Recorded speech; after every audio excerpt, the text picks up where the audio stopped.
Hello everyone, कैसे हो आप सब। मैं हूं आपकी मैम इला क्रांति और आज मैं अपने क्लास 12th के सभी प्यारे बच्चों के लिए लेकर के आ गई हूं वन शॉट गतिमान आवेश तथा चुंबकत्व। इस चैप्टर का वन शॉट जो है आप लोगों को बहुत ही मजेदार ढंग से आसान शब्दों में और बहुत ही शॉर्ट रिवीजन में आज आप लोगों को इस वन शॉट में करवाने वाली हूं, जिसमें हम पूरा चैप्टर डेरिवेशन सहित करने वाले हैं और वो भी बहुत ही कम समय में। कोशिश करेंगे कि हम बिल्कुल 40 से 45 मिनट में इस वन शॉट को खत्म कर दे, क्योंकि आप लोगों का परीक्षा का टाइम बहुत ज्यादा नजदीक आ चुका है और इस क्रूशियल टाइम में मैं आप लोगों के लिए लेकर के आई हूं एक ऐसा वन शॉट जो बहुत ही कम समय में आपको पूरा चैप्टर रिवाइज करने में बहुत ज्यादा मदद करने वाला है। तो बिना देर करे शुरू करते हैं आज का हमारा ये सेशन। भाई जल्दी से सारे दोस्तों को बुला लेना है, मिलकर ये वन शॉट को देख लेना है और इस चैनल को सब्सक्राइब करना भूलना नहीं है, बेल आइकॉन हिट करना है, क्योंकि अभी एग्जाम टाइम में लगातार आपको एक से बढ़कर एक लेक्चर्स यहां पर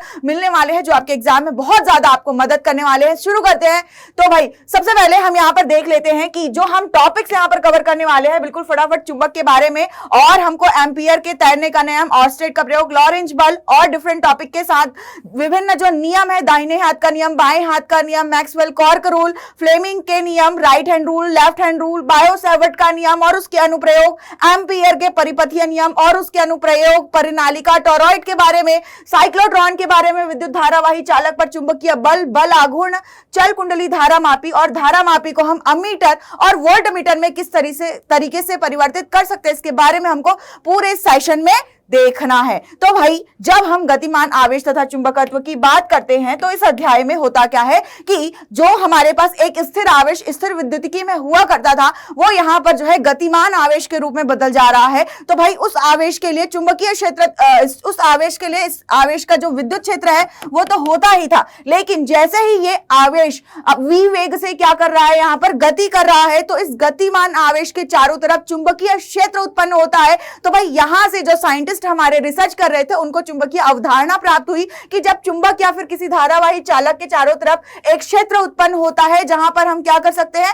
चुंबकीय प्रभाव का अनुभव कर सकते हैं। क्या कहलाता है? चुंबकीय क्षेत्र कहलाता है। अब इस चुंबकीय क्षेत्र को जो है बी अक्षर से प्रदर्शित किया जाता है। तो भाई जब हम विद्युत क्षेत्र की बात कर रहे थे तो विद्युत बल का रिलेशन हम लोगों को यहां पर F बराबर QE मिल रहा था जब विद्युत क्षेत्र की अवधारणा हम देख रहे थे। चुंबकीय क्षेत्र की बात करेंगे तो चुंबकीय क्षेत्र के लिए भी हमको यहां पर सूत्र का निगमन हम करेंगे, वो आगे के आने वाले टॉपिक्स में ऑफ कोर्स हम करेंगे, श्योर करेंगे, ठीक है। पर उससे पहले कुछ और बेसिक चीजें हैं इस चुंबकीय क्षेत्र के बारे में, उनको हम जान लेते हैं कि जो साइंटिस्ट विभिन्न प्रकार के प्रयोग कर रहे थे वो कौन से प्रयोग थे। तो इन प्रयोगों में जो पॉपुलर जो बहुत ही फेमस प्रयोग है वो है ऑर्स्टेड का प्रयोग। अब इस प्रयोग में ऑर्स्टेड जी ने क्या किया कि जब एक तार में क्या करा, ये तार ए भी जो यहां पर लिया गया है, इस तार में जब विद्युत धारा प्रवाहित करी तो विद्युत धारा के प्रवाह के कारण क्या हुआ, यहां पर पास में जो चुंबकीय सुई रखी गई है इस निकाय में, इस सिस्टम में जो यहां पर चुंबकीय सुई रखी गई है, इसमें जो है विक्षेप उत्पन्न हुआ। क्या उत्पन्न हुआ? विक्षेप जो है आप देख पा रहे हो इस तरीके से जो है पश्चिम दिशा में विक्षेप उत्पन्न हो रहा है जब यहां पर विद्युत धारा जो है दक्षिण से उत्तर की दिशा की तरफ बहाई जा रही है, और इसके विपरीत जब उत्तर से दक्षिण की तरफ यहां पर विद्युत धारा बहाई जा रही है तो यहां पर पूर्व दिशा की तरफ विक्षेप उत्पन्न हो रहा है, ठीक है। तो यहां पर हमको ये तो समझ में आ गया भाई कि चुंबकीय प्रभाव का अनुभव हो रहा है। इसका मतलब अगर हम किसी तार में विद्युत धारा बहा रहे हैं, यानी कि आवेश अगर गतिमान हो रहा है, तो वहां पर किसी ना किसी प्रकार से चुंबकीय प्रभाव का अनुभव किया जा रहा है, तो चुंबकीय क्षेत्र मौजूद है। और इसकी दिशा भी हमको यहां पर समझ में आ रही है कि भाई अगर दक्षिण से उत्तर विद्युत धारा बह रही है तो दिशा किधर है, पश्चिम की तरफ। उत्तर से दक्षिण विद्युत धारा बह रही है तो दिशा किधर है, पूर्व की तरफ, ठीक है। तो ये चीज जो है ऑर्स्टेड जी के प्रयोग से समझ में आई। इसके अलावा जो है एम्पियर जी ने भी कुछ प्रयोग यहां पर करके देखे, तो उन्होंने जो है एम्पियर के तैरने का नियम दिया। यहां पर भी विद्युत धारा और विद्युत धारा के कारण उत्पन्न हो रहे चुंबकीय प्रभाव और उस चुंबकीय क्षेत्र का वर्णन किया गया, चुंबकीय क्षेत्र की दिशा की बात करी गई, ठीक है। यहां पर क्या हो रहा है कि अगर कोई बालक यहां पर जो है पानी में तैर रहा है, तैरने के नियम के अनुसार जब कोई बालक पानी में तैर रहा है, ठीक है, तो तैर रहा है, मान लो कि उसके पांव से सर की दिशा में यहां पर विद्युत धारा का अगर हम प्रवाह कर रहे हैं, जैसे कि हम लोगों ने ऑर्स्टेड के प्रयोग में दक्षिण से उत्तर की तरफ किया था, ठीक है, तो यहां पर भी वही दिशा प्राप्त हो रही है जो हम लोगों को ऑर्स्टेड के प्रयोग में हो रही थी चुंबकीय क्षेत्र के लिए, वही दिशा, यानी कि विक्षेप जो प्राप्त हो रहा है। आप देख पा रहे हो कि यहां पर जो है पहले ये इस पोजीशन पर था, ठीक है, पहले जो है ये इस पोजीशन पर था, और जैसे ही हमने पांव से सर की तरफ अगर विद्युत धारा प्रवाहित किया तो यहां पर जो है आप देख पा रहे हो लेफ्ट हैंड की तरफ हम लोगों को विक्षेप मिल रहा है, जो कि सेम हम लोगों को ऑस्टेट के प्रयोग में भी मिल रहा था। तो विभिन्न प्रयोगों के आधार पर यह तो सिद्ध हो गया कि भाई चुंबकीय प्रभाव और चुंबकीय क्षेत्र की दिशा क्या होगी। लेकिन इस दिशा के लिए हम आगे जो है दक्षिण हस्त का नियम पढ़ेंगे, जिसमें आप बहुत ही आसानी से इस दिशा को निकाल पाओगे। लेकिन उससे पहले एक बार हम यहां पर लगने वाले बल को भी समझ लेते हैं, क्योंकि चुंबकीय प्रभाव का अनुभव हो रहा है, जिससे ये ज्ञात कर पा रहे हैं कि वहां पर चुंबकीय क्षेत्र मौजूद है। ये कैसे पता चलेगा? तो ऑफ कोर्स चुंबकीय बल का यहां पर महत्वपूर्ण रोल है। तो यहां पर जो चुंबकीय बल है, इस बल को जो है हम एफ एम से रिप्रेजेंट कर रहे हैं, एम फॉर मैग्नेटिक, ठीक है। तो यहां पर चुंबकीय बल को हम रिप्रेजेंट कर रहे हैं। तो देखो यहां पर हमने क्या कर दिया है,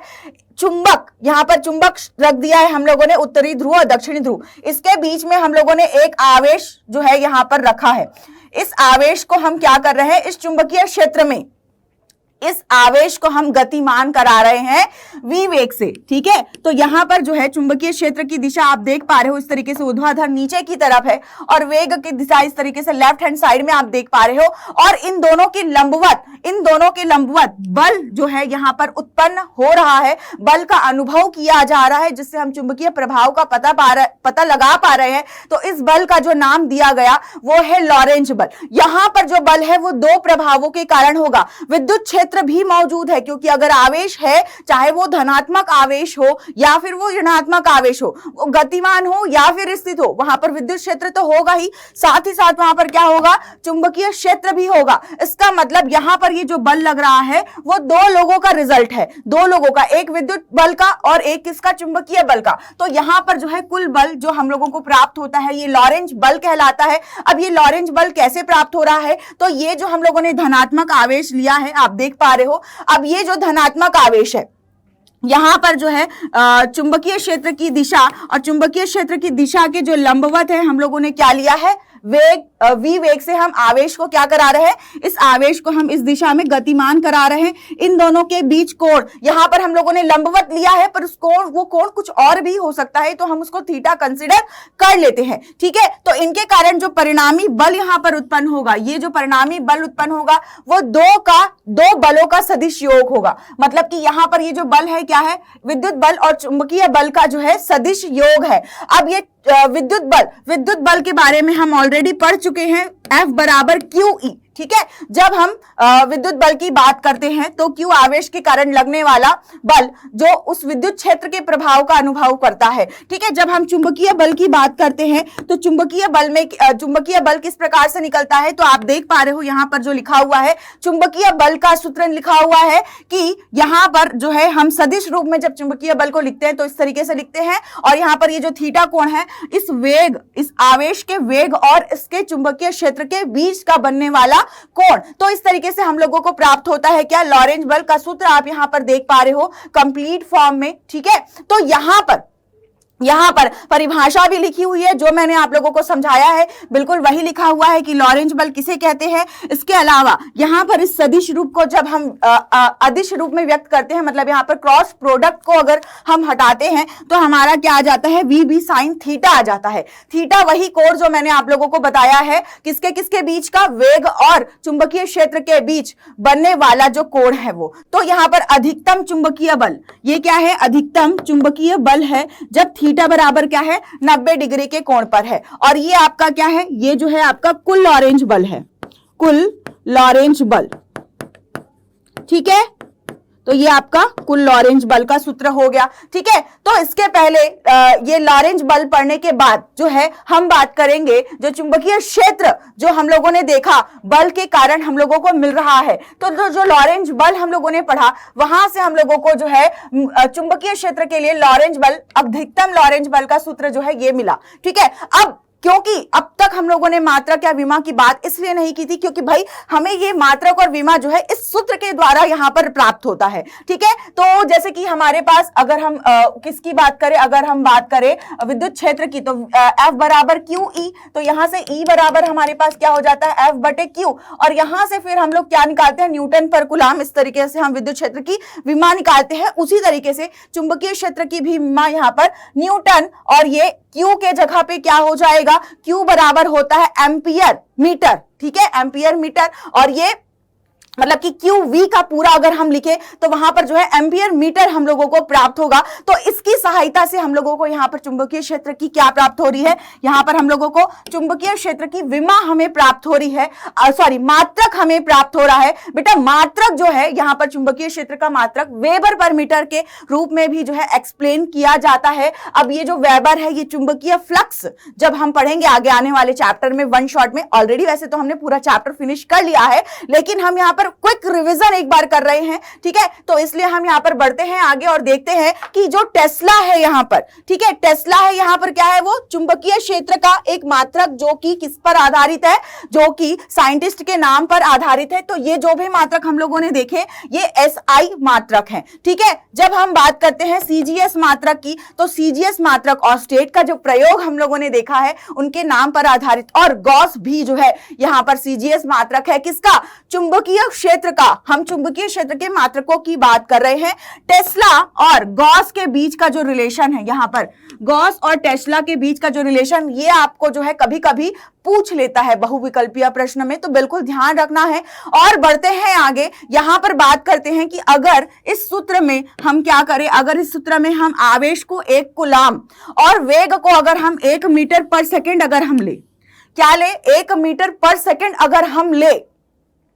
तो यहां पर ये जो चुंबकीय बल है वो क्या हो जाएगा, चुंबकीय क्षेत्र के इक्वल हो जाएगा। तो यहां से हम परिभाषित कर सकते हैं एकांक आवेश के लिए और एकांक वेग के लिए, अगर हम किसी आवेश को गति कराते हैं तो वहां पर वो उसका जो चुंबकीय क्षेत्र है वो उसके चुंबकीय बल के बराबर हो जाएगा। और इसका जो विमीय सूत्र है, ये विमीय सूत्र भी बिल्कुल आपको इसी सूत्र से ही प्राप्त होगा, क्योंकि आपको बल का विमीय सूत्र पता है। आप आवेश का लिख सकते हैं और आप लिख सकते हैं V का और प्राप्त कर सकते हैं इस विमीय सूत्र को। ध्यान रखना है क्योंकि ये वो टॉपिक है जिसका विमीय सूत्र पूछा जाता है, इसलिए हम बिल्कुल गौर करके इस चीज को देखेंगे। अब हमने जो है लॉरेंज बल पढ़ने से पहले क्या क्या पढ़ा बेटा, हमने लॉरेंज बल पढ़ने से पहले ऑस्टेट का प्रयोग और एम्पियर के तैरने का नियम पढ़ा। तो वहां पर हम लोगों ने चुंबकीय क्षेत्र के प्रभाव और चुंबकीय क्षेत्र के बारे में जो है समझा। अब जब हम उसकी दिशा की बात कर रहे थे तो हमको पता चल रहा था कि दक्षिण से उत्तर की ओर अगर विद्युत धारा जा रही है तो विक्षेप जो है पश्चिम दिशा में उत्पन्न हो रहा है और इसके विपरीत पूर्व दिशा में उत्पन्न हो रहा है। राइट, अब सिंपल है, अब उतना कॉम्प्लिकेटेड आपको अगर कोई बोल दे दिशा ज्ञात करना तो मुश्किल हो जाएगा। सिंपल कर दिया, यहां पर सिंपल कर दिया गया दाहिने हाथ के अंगूठे के नियम से। सिंपल है, आप देख पा रहे हो कि ये जो हमारा अंगूठा है, ये जो हमारा अंगूठा है ये विद्युत धारा की दिशा को प्रदर्शित कर रहा है, और ये हमारी उंगलियों की जो मोड़ की दिशा है ये किसको प्रदर्शित कर रही है, तो चुंबकीय क्षेत्र की दिशा को प्रदर्शित कर रही है। तो आप देख पा रहे हैं कि यहां पर ये अंगूठे में जो मेरे नाक नेल्स जो आप हाथों की देख पा रहे हैं ये जो है क्या प्रदर्शित कर रहा है, चुंबकीय क्षेत्र की दिशा को। ठीक है, अब यहां पर चुंबकीय क्षेत्र की दिशा, मान लो कि अगर ये वायर इस तरीके से है, ऊपर की तरफ अगर विद्युत धारा जा रही है तो यहां पर चुंबकीय क्षेत्र अंदर की ओर जा रहा है। ठीक है, जब भी अंदर की ओर जाता है तो हम उसको क्रॉस के चिन्ह से प्रदर्शित करते हैं। अब यहां पर जो चुंबकीय क्षेत्र है उसकी दिशा बाहर की तरफ आ रही है तो बाहर की ओर दिशा को हम डॉट से प्रदर्शित करते हैं। ठीक है, तो क्रॉस, इसको शॉर्ट फॉर्म में मैंने आपको याद कराया है, अपने ऑल वीडियोस में भी बताया है कि अगर क्रॉस मींस दरवाजा बंद और यहां पर चुंबकीय क्षेत्र अंदर जा रहा है, अंदर गया दरवाजा बंद हो गया, मतलब कि क्रॉस लग गया। राइट,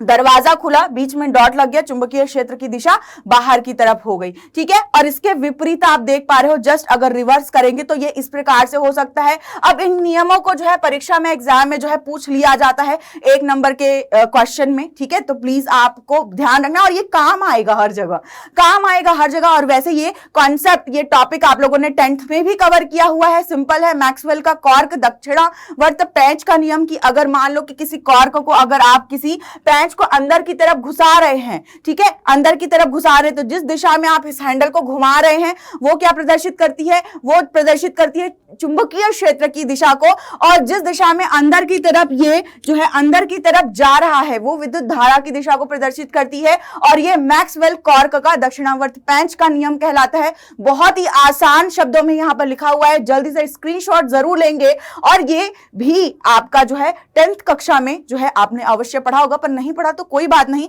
पर ये जो छोटी छोटी चीजें हैं ये आगे बढ़ते तक आप लोगों को काम में आने वाली है, ध्यान रखना है, हर जगह इस्तेमाल होने हैं ये। फ्लेमिंग के बाएं हाथ के नियम की अगर हम बात करेंगे तो सिंपल है, बहुत आसान सा तरीका है यहां पर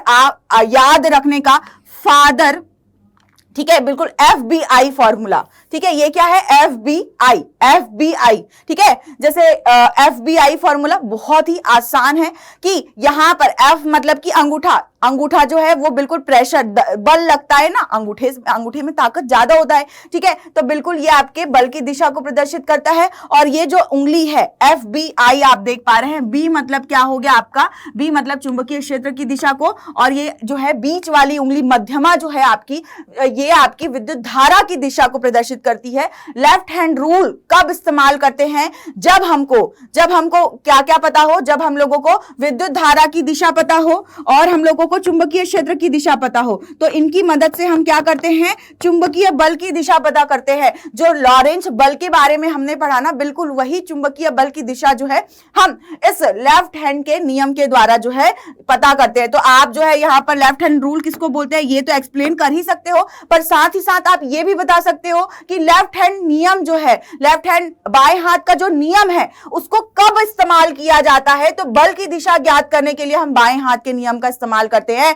और जब हमको विद्युत धारा की दिशा ज्ञात करनी होती है तब दाहिने हाथ के नियम का इस्तेमाल करते हैं, ठीक है। तो यहां पर भी FBI वही है, हाथ अलग है, बस हाथ अलग है, ये दाहिने हाथ का नियम है, वो बाएं हाथ का नियम है, और दोनों में अंतर इतना है कि जब हमको बल की दिशा ज्ञात करनी होती है तो लेफ्ट हैंड, और जब हमको विद्युत धारा की दिशा ज्ञात करनी है तो राइट हैंड। तो इस तरीके से हम फ्लेमिंग के दाएं हाथ के नियम और बाएं हाथ के नियम का इस्तेमाल करते हैं। अब बात करते हैं बायो सेवर्ट के नियम की। तो भाई जो हमने सूत्र देखा था विद्युत बल का F बराबर QE, ठीक है, तो हमको वहां पर जो है E बराबर F/Q प्राप्त हो रहा था। अब हमको भाई चुंबकीय क्षेत्र चाहिए, चुंबकीय क्षेत्र का परिमाण भी चाहिए, तो उसके लिए बहुत ही प्रसिद्ध और 100% आपको परीक्षा में पूछा जाने वाला प्रश्न है बायो सेवर्ट का नियम। तो बायो सेवर्ट जी ने बिल्कुल जो है इस नियम का प्रतिपादन किया, और इस नियम के अनुसार जो है यहाँ पर बायो सेवर्ट के नियम से हम लोगों को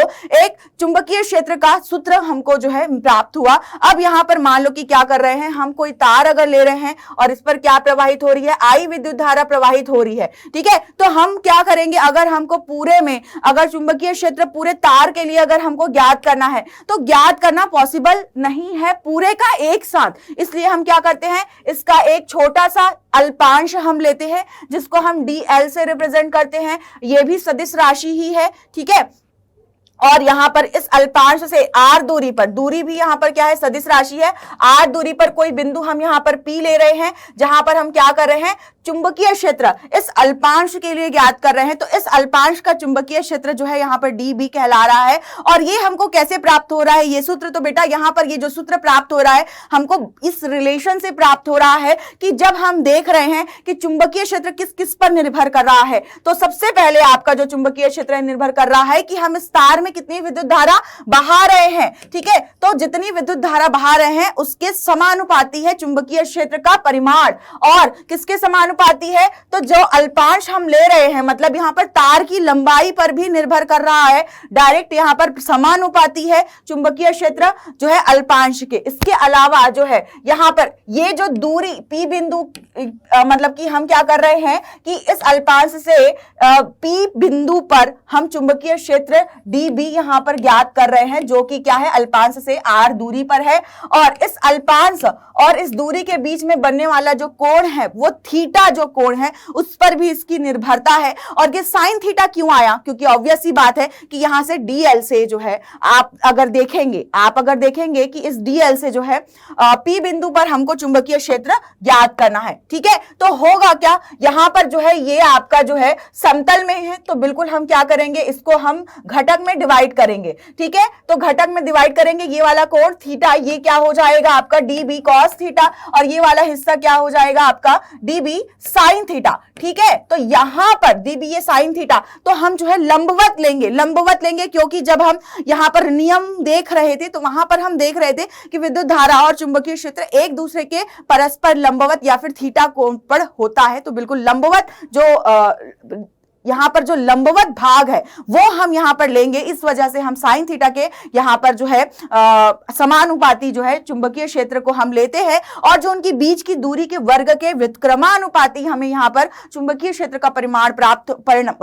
प्राप्त होता है। अब ये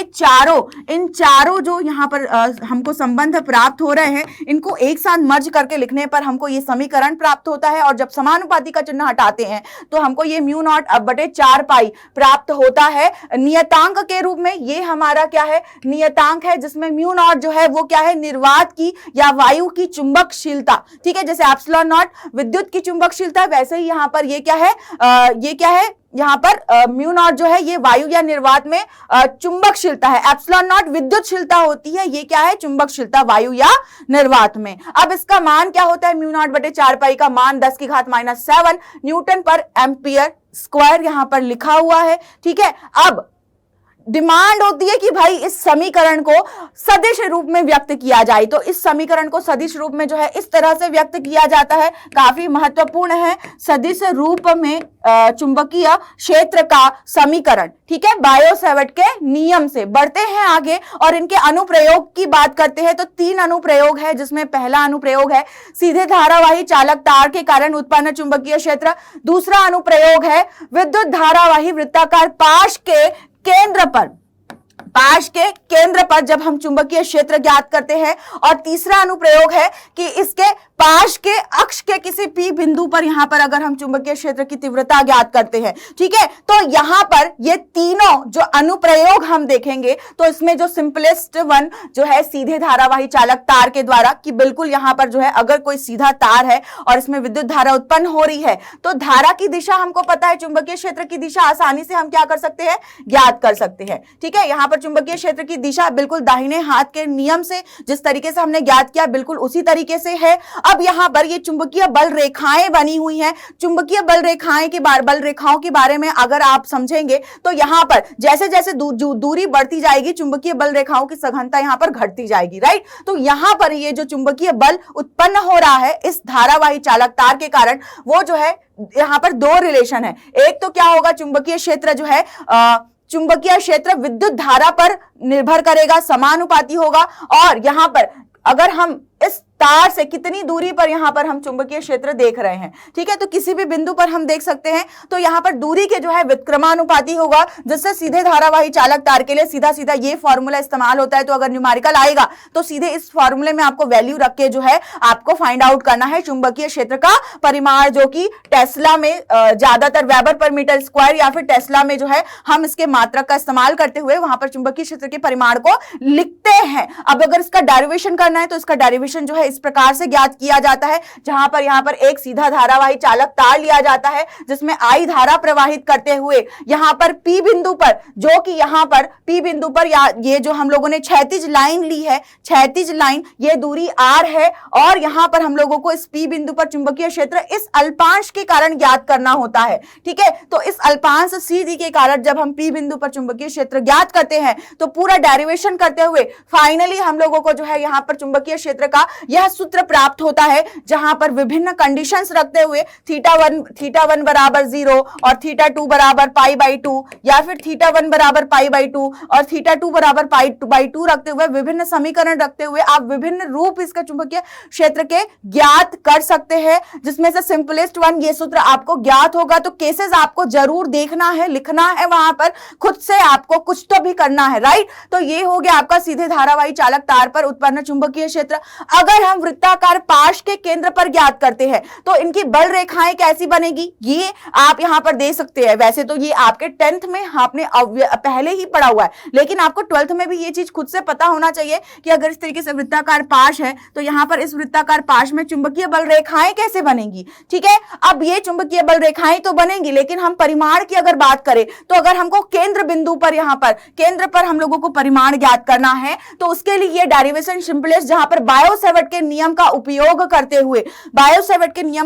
करते हुए हमको जो है यहां पर चुंबकीय क्षेत्र का सूत्र प्राप्त होता है, जहां पर अगर फेरों की संख्या 1 हो या फिर n फेरों की संख्या हो, इसके लिए जो ये सूत्र है आपको वृत्ताकार पाश के केंद्र पर प्राप्त होता है। महत्वपूर्ण सूत्र आपको जरूर ध्यान में रखना है, क्योंकि इसके रिलेटेड न्यूमेरिकल भी आपको विभिन्न कंपटीशन एग्जाम में बहुत ज्यादा पूछा जाता है और डेरिवेशन आपको बोर्ड्स के एग्जाम में जरूर पूछा जाएगा। बढ़ते हैं आगे और बात करते हैं यहां पर वृत्ताकार पाश के अक्ष पर चुंबकीय क्षेत्र की। तो भाई ये डेरिवेशन भी बहुत ही महत्वपूर्ण डेरिवेशन, जो ये वृत्ताकार पाश हम लोगों ने लिया है, इसके अक्ष से हम x दूरी पर इस P बिंदु पर क्या ज्ञात कर रहे हैं, यहां पर चुंबकीय क्षेत्र ज्ञात कर रहे हैं। अब इस वृत्ताकार पाश की जो त्रिज्या है वो a कंसिडर करी गई है और यहां पर 2 अल्पांश ऊपर और नीचे लिए गए हैं। इस अल्पांश से इस P बिंदु की दूरी स्मॉल r कंसिडर की गई है। ये जो कोण है फाई हम लोगों ने लिया है, क्योंकि फाई हम लोगों ने इसलिए लिया है भाई क्योंकि थीटा हम ऑलरेडी जो है इस्तेमाल करते हैं बायो-सैवर्ट के नियम में, राइट। तो थीटा बराबर यहां पर 90 डिग्री है, जो कि यहां पर किसके बीच का कोण है, डीएल के बीच का, डीएल और यहां पर चुंबकीय क्षेत्र की, यहां पर ये आपका चुंबकीय क्षेत्र की दिशा है, ये आपके चुंबकीय क्षेत्र की दिशा है ना, और यहां पर जो है ये डीएल। तो चुंबकीय क्षेत्र और डीएल के बीच का जो कोण थीटा बराबर आपको जो है यहां पर 90 डिग्री, लगभग 90 डिग्री के बराबर आपको कंसिडर करना है। और ये कंसिडर करते हुए आप जो यहां पर चुंबकीय क्षेत्र इस इंक्लाइंड दिशा में, मतलब कि किसी समतल प्लेन में आपको जो प्राप्त हो रहा है, इसको हम 2 घटक में डिवाइड करते हैं, ऊपर और नीचे दोनों के अल्पांश के लिए हम यहां पर करके देख रहे हैं। क्योंकि भाई यहां पर जब चुंबकीय क्षेत्र इस P बिंदु पर लगेगा, ठीक है, चुंबकीय क्षेत्र का प्रभाव होगा वो दोनों ही अल्पांश के असर की वजह से होगा, ठीक है। तो इसलिए हम 2 अल्पांश को लेते हुए यहां पर देखते हैं, लेकिन यहां पर ये कॉस के टर्म जो है एक दूसरे को कैंसिल आउट करते हुए ये 2 dB sin फाई हम लोगों को जो है प्राप्त होता है, ठीक है। अब हम जब यहां पर चुंबकीय क्षेत्र का परिमाण ज्ञात करेंगे, ठीक है, तो असर देखते हुए हमने कुल यहां पर निकाल लिया है, देख लिया है, लेकिन एक अल्पांश को लेते हुए हम करेंगे, क्योंकि उसके बाद जब पूरे वृत्ताकार पाश के लिए हमको चुंबकीय क्षेत्र निकालना होगा तो हम क्या करेंगे, सिंपली समाकलन करेंगे इस तरीके से, और समाकलन करते हुए हमको पूरे वृत्ताकार पाश के कारण इस P बिंदु पर चुंबकीय क्षेत्र ज्ञात होगा। अब यहां पर भी हम क्या करेंगे, बायो-सैवर्ट के नियम का प्रयोग करते हुए, जहां पर हम लोगों ने क्या लिया है, थीटा बराबर 90 डिग्री लेते हुए साइन 90 डिग्री हमारा 1 हो गया है। अब इसको आगे बढ़ाते हुए यहां पर हम वैल्यू पुट करके आगे पूरा समाकलन जब हल करते हैं तो फाइनली हमको जो है चुंबकीय क्षेत्र का ये जो महत्वपूर्ण सूत्र है प्राप्त होता है, ठीक है, महत्वपूर्ण सूत्र हमको प्राप्त होता है। और ये जो नेक्स्ट सूत्र आप देख पा रहे हैं, ये n फेरों की संख्या के लिए ये सूत्र, तो भाई वैसे तो डेरिवेशन काफी सिंपल, आप जरूर 1 बार 2 बार 3 बार लिख करके प्रैक्टिस करेंगे। फॉर्मूला जरूर आपको फाइनली दिमाग में रखना है, ताकि आप पूरा जितना मार्क्स वो गेन कर पाएं। और अच्छे से फटाफट से स्क्रीनशॉट लेकर बढ़ते हैं आगे और बात करते हैं एम्पियर के परिपथीय नियम की। तो बायो-सैवर्ट का नियम, एम्पियर का परिपथीय नियम और दोनों के अनुप्रयोग बहुत ज्यादा महत्वपूर्ण है ना। अब एम्पियर का जो परिपथीय नियम है ये क्या बताता है कि ये सिंपली अगर मान लो कि किसी तार में से विद्युत धारा प्रवाहित हो रही है, ठीक है, तो उस तार के चारों ओर बंद वक्र के जो अनुदिश चुंबकीय क्षेत्र का जो रेखीय समाकलन होता है, उस वक्र के अंदर निहित धाराओं के बीजीय योग के म्यू नॉट गुणा होता है, ठीक है। तो जैसे कि ये जो तार यहां पर लिया गया है ना, इस तार के ये जो केंद्र बिंदु है, यहां पर मान लो कि ये कोई विद्युत धारा है, कोई तार है जिसमें क्या है, जैसे कि पेन मैंने रख दिया, तो इस पेपर के बीचों बीच कोई तार जा रही है जहां पर क्या प्रवाहित हो रही है, विद्युत धारा प्रवाहित हो रही है। अब विद्युत धारा जब प्रवाहित हो रही है तो यहां पर चुंबकीय क्षेत्र की दिशा आपको जो है यहां पर बताई गई है, ठीक है। अब यहाँ पर जो है इस तरीके से एम्पियर के परिपथीय नियम के अनुसार जब हम लोगों को यहाँ पर चुंबकीय क्षेत्र की दिशा ज्ञात करना होता है तो हम क्या करते हैं, इस तार के चारों तरफ का पूरा बंद वक्र लेते हैं जिसको हम सी से रिप्रेजेंट करते हैं, और बंद वक्र को लेते हुए हम क्या करेंगे, रेखीय समाकलन करेंगे यहाँ पर पूरे बंद वक्र का। अब ये जो साइन है ये क्या रिप्रेजेंट कर रहा है, ये जो साइन है रिप्रेजेंट कर रहा है कि बंद वक्र है, ठीक है, क्या है, बंद वक्र है। अब ये डीएल क्या रिप्रेजेंट कर रहा है कि हम इसका लीनियर इंटीग्रेशन मतलब कि रेखीय समाकलन कर रहे हैं, जो कि इस पर बहने वाली विद्युत धारा के म्यू नॉट गुना होता है। और ये डेरिवेशन प्राप्त कैसे किया जाता है, तो भाई यहां पर इस बी के जगह पर सीधे धारावाही चालक तार का, सीधे धारावाही चालक तार का जो ये समीकरण है, ठीक है, ये जो सूत्र है वो हम यहां पर रखते हैं। ये रखते हुए ये जो डीएल है, ये डीएल यहां पर इस बंद वक्र के लिए अगर हम छोटे से अल्पांश की बात करते हैं तो इस अल्पांश के लिए हमको कोण बराबर चाप बटे त्रिज्या से यहां पर ये अल्पांश का जो ये कोण है उसको हमने डी थीटा लिया है। डी थीटा लेते हुए हमको यहां पर ये अल्पांश डीएल बराबर आर डी थीटा जो है मिलता है। यहां पर डीएल की जगह में इसको रखते हुए जब आगे हम इस डेरिवेशन को सॉल्व करते हैं, तो हमको ये एम्पियर का परिपथीय नियम का ये रिलेशन है वो प्राप्त होता है। महत्वपूर्ण डेरिवेशन आपको जरूर करना है। बढ़ते हैं आगे और एम्पियर के परिपथीय नियम के अनुप्रयोग की बात करते हैं। तो जो सीधा धारावाही चालक तार हम लोगों ने यहां पर लिया है, ठीक है, तो यहां पर एम्पियर के परिपथीय नियम लिखिए और एम्पियर के परिपथीय नियम के लिए सीधे धारावाही चालक तार पर लंबी सीधी धारावाही अनंत लंबाई की धारावाही चालक तार पर हमको क्या ज्ञात करना है, यहां पर एम्पियर के परिपथीय नियम को जो है प्रूफ करना है। चुंबकीय क्षेत्र आपको उसके लिए निकालना है। कैसे ज्ञात कर सकते हो, तो सिंपल है कि यहां पर हम लोगों ने क्या लिया है, एक बंद वक्र लिया है जिस पर हम लोगों ने आर दूरी पर, इस तार से आर दूरी पर एक अल्पांश लेते हुए हम यहां पर जो है अल्पांश की दिशा और चुंबकीय क्षेत्र की दिशा हम जब देख रहे हैं तो अल्पांश और चुंबकीय क्षेत्र के बीच का जो बनने वाला कोण यहां पर 0 डिग्री, ठीक है। अब हमारे पास क्या है, ये एम्पियर का परिपथीय नियम है। अब इस एम्पियर के परिपथीय नियम का उपयोग करते हुए, क्योंकि अनुप्रयोग है तो नियम का उपयोग करते हुए हम यहां पर चुंबकीय क्षेत्र ज्ञात करेंगे। कैसे ज्ञात करेंगे, तो यहां पर जो है ये जो है डॉट प्रोडक्ट को अगर हम हल करेंगे तो हम ये डॉट प्रोडक्ट को सॉल्व करते हुए जब आगे लिखेंगे तो हमको B D L cos theta प्राप्त होगा, ठीक है। तो यहां से भाई सदिश का चिन्ह हटा दो, क्योंकि आप सदिश को अदिश के रूप में जब डॉट प्रोडक्ट को इलाबोरेट करते हुए जब लिख रहे हो तो यहाँ पे आपको कॉस थीटा मिल रहा है। थीटा के जगह में हम ये 0 डिग्री जब कोण रखते हैं तो कॉस 0 डिग्री बराबर 1 रखते हुए आगे जब ये हम सॉल्व कर रहे हैं, ठीक है, तो ये जो रेखीय समाकलन है, रेखीय समाकलन मतलब कि यहाँ पर इस वक्र की परिधि की बात हो रही है, राइट। वक्र की परिधि जो है 2 पाई आर हम कंसीडर करते हुए यहां से हमको जो है एम्पियर के परिपथीय नियम की सहायता से इस सीधे धारावाही चालक तार का चुंबकीय क्षेत्र का सूत्र हमको ये ज्ञात होता है। अब देखो भाई, दो अलग अलग तरीके से हमने ज्ञात किया। एक हमने एम्पियर के परिपथीय नियम से ज्ञात किया, ठीक है, एक हमने किससे ज्ञात किया था, यहां पर एक जो है हमने ज्ञात किया था बायो-सैवर्ट के नियम से, ठीक है, बायो-सैवर्ट के नियम से हमने ज्ञात किया। दोनों ही बार हम लोगों को देखो सूत्र एक ही प्राप्त हुआ, फाइनल सूत्र जो है एक ही प्राप्त हुआ। बायो-सैवर्ट के नियम से भी हमको यही प्राप्त हुआ और यहां पर एम्पियर के परिपथीय नियम से भी चुंबकीय क्षेत्र का सूत्र यही प्राप्त हुआ, ठीक है। तो परिमाण ज्ञात करने के लिए फाइनली आपको इसी सूत्र का जो है इस्तेमाल करना है। महत्वपूर्ण डेरिवेशन अच्छे से लिखते हुए आपको हल करना है, स्कोरिंग होगा ये। और बढ़ते हैं आगे और आगे अन्य अनुप्रयोगों की हम बात करते हैं। तो ये जो परिनालिका है, किसको कहते हैं परिनालिका, आप 10th क्लास में आप इसको जो है थोड़ा बहुत पढ़ चुके हैं, इंट्रोडक्शन एटलीस्ट आपको पता ही है, पर फिर भी हम यहां पर डिस्कस करेंगे, क्विक रिवीजन कर रहे हैं, हम वन शॉट कर रहे हैं। तो यहां पर भाई जो एम्पियर का परिपथीय नियम है, ठीक है, तो एम्पियर के परिपथीय नियम का अनुप्रयोग है परिनालिका। क्योंकि जब हम केवल और केवल वृत्ताकार पास की बात की थी हम लोगों ने बायो-सैवर्ट के नियम में, ठीक है, यहां पर हम जब परिनालिका इस तरीके से बनाते हैं तो एक विद्युत रोधी पदार्थ, बेलनाकार पदार्थ के ऊपर हम तार को लपेटते हुए यहाँ पर क्या करते हैं, इस तरीके से बहुत सारे वृत्ताकार पाश, बहुत सारे फेरों की संख्या हम यहाँ पर बनाते हैं, जो कि परिनालिका का रूप यहाँ पर ले रही है। ठीक है, अब जब इस परिनालिका में अगर हम विद्युत धारा का प्रवाह कराएंगे, क्या कराएंगे, अगर हम विद्युत धारा का प्रवाह कराएंगे तो ये एक विद्युत चुंबक की तरह, ये एक क्या करेगा, ये एक विद्युत मतलब विद्युत धारावाही चालक तार जो है ना, इस तरीके से लपेटा हुआ जो है वो एक परिनालिका कहलाती है, परिनालिका के रूप में यहाँ पर बनता है और एक छड़ चुंबक की तरह कार्य करता है। ठीक है, और यहाँ पर उत्पन्न होने वाला जो चुंबकीय क्षेत्र और चुंबकीय क्षेत्र की बल रेखाएं हैं बिल्कुल उसी तरीके से बनेगी जैसे छड़ चुंबक के लिए बनना चाहिए। ठीक है, तो जो बेसिक्स है वो 10th में आपने जरूर पढ़ा है और उसको यहाँ पर कंसिडर करते हुए आपको इस चीज का ध्यान रखना है कि जो हम लोगों ने एक वृत्ताकार पाश के लिए किया, यहाँ पर बहुत सारे वृत्ताकार पाश के लिए होगा और यहाँ पर एम्पियर के नियम का प्रयोग करते हुए आगे हम इसके डेरिवेशन में हम चुंबकीय क्षेत्र ज्ञात करेंगे। कैसे ज्ञात करेंगे वो देखने से पहले फटाफट से देख लो यहाँ पर परिनालिका की परिभाषा। और परिनालिका के कारण जब हम यहाँ पर इस परिनालिका में विद्युत धारा प्रवाहित कर रहे हैं तो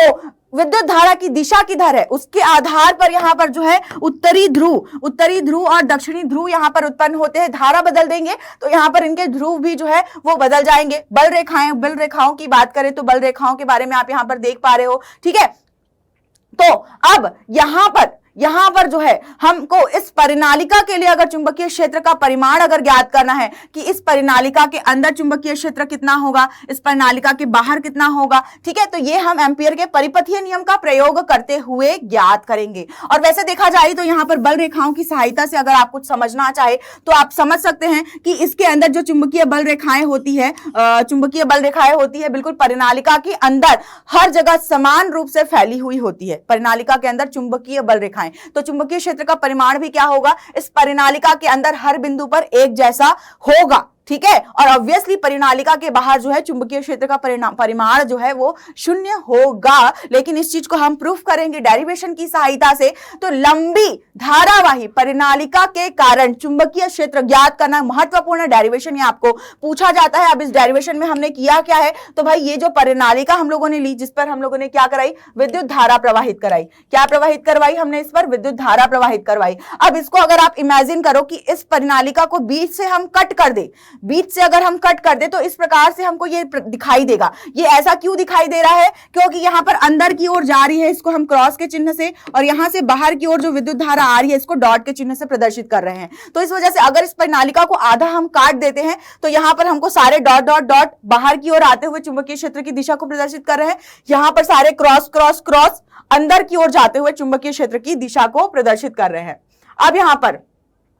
लंबी धारावाही परिनालिका है जिसके कारण हमको चुंबकीय क्षेत्र ज्ञात करना है। तो इसके कारण चुंबकीय क्षेत्र ज्ञात करने के लिए, क्योंकि हम एम्पियर के परिपथीय नियम का इस्तेमाल कर रहे हैं, तो यहां पर हम क्या लेंगे, एक बंद वक्र लेंगे ABCD। ठीक है, एक बंद वक्र लेंगे जो कि आधा हिस्सा जो है परिनालिका के जिसके अंदर है और आधा हिस्सा बाहर है। अगर इसके बाहर में हम अगर कहीं पर ले, परिनालिका के बाहर, ठीक है, परिनालिका के बाहर, परिनालिका से दूर अगर A' B' C' और D' अगर हम ले, ठीक है, तो इसके लिए तो चुंबकीय क्षेत्र पूरा का पूरा 0 ही होगा, क्योंकि परिनालिका के बाहर चुंबकीय क्षेत्र का कोई भी परिमाण नहीं होगा, क्योंकि उसमें विद्युत धारा बह नहीं रही है। हमने एम्पियर के परिपथीय नियम में क्या पढ़ा है, हमने एम्पियर के परिपथीय नियम में पढ़ा है कि अगर विद्युत धारा है तो ही चुंबकीय क्षेत्र होगा। अगर विद्युत धारा का मान यहाँ पर क्या हो जाएगा, अगर विद्युत धारा 0 हो जाएगी तो इसके लिए चुंबकीय क्षेत्र भी क्या हो जाएगा, 0 हो जाएगा। और ये जो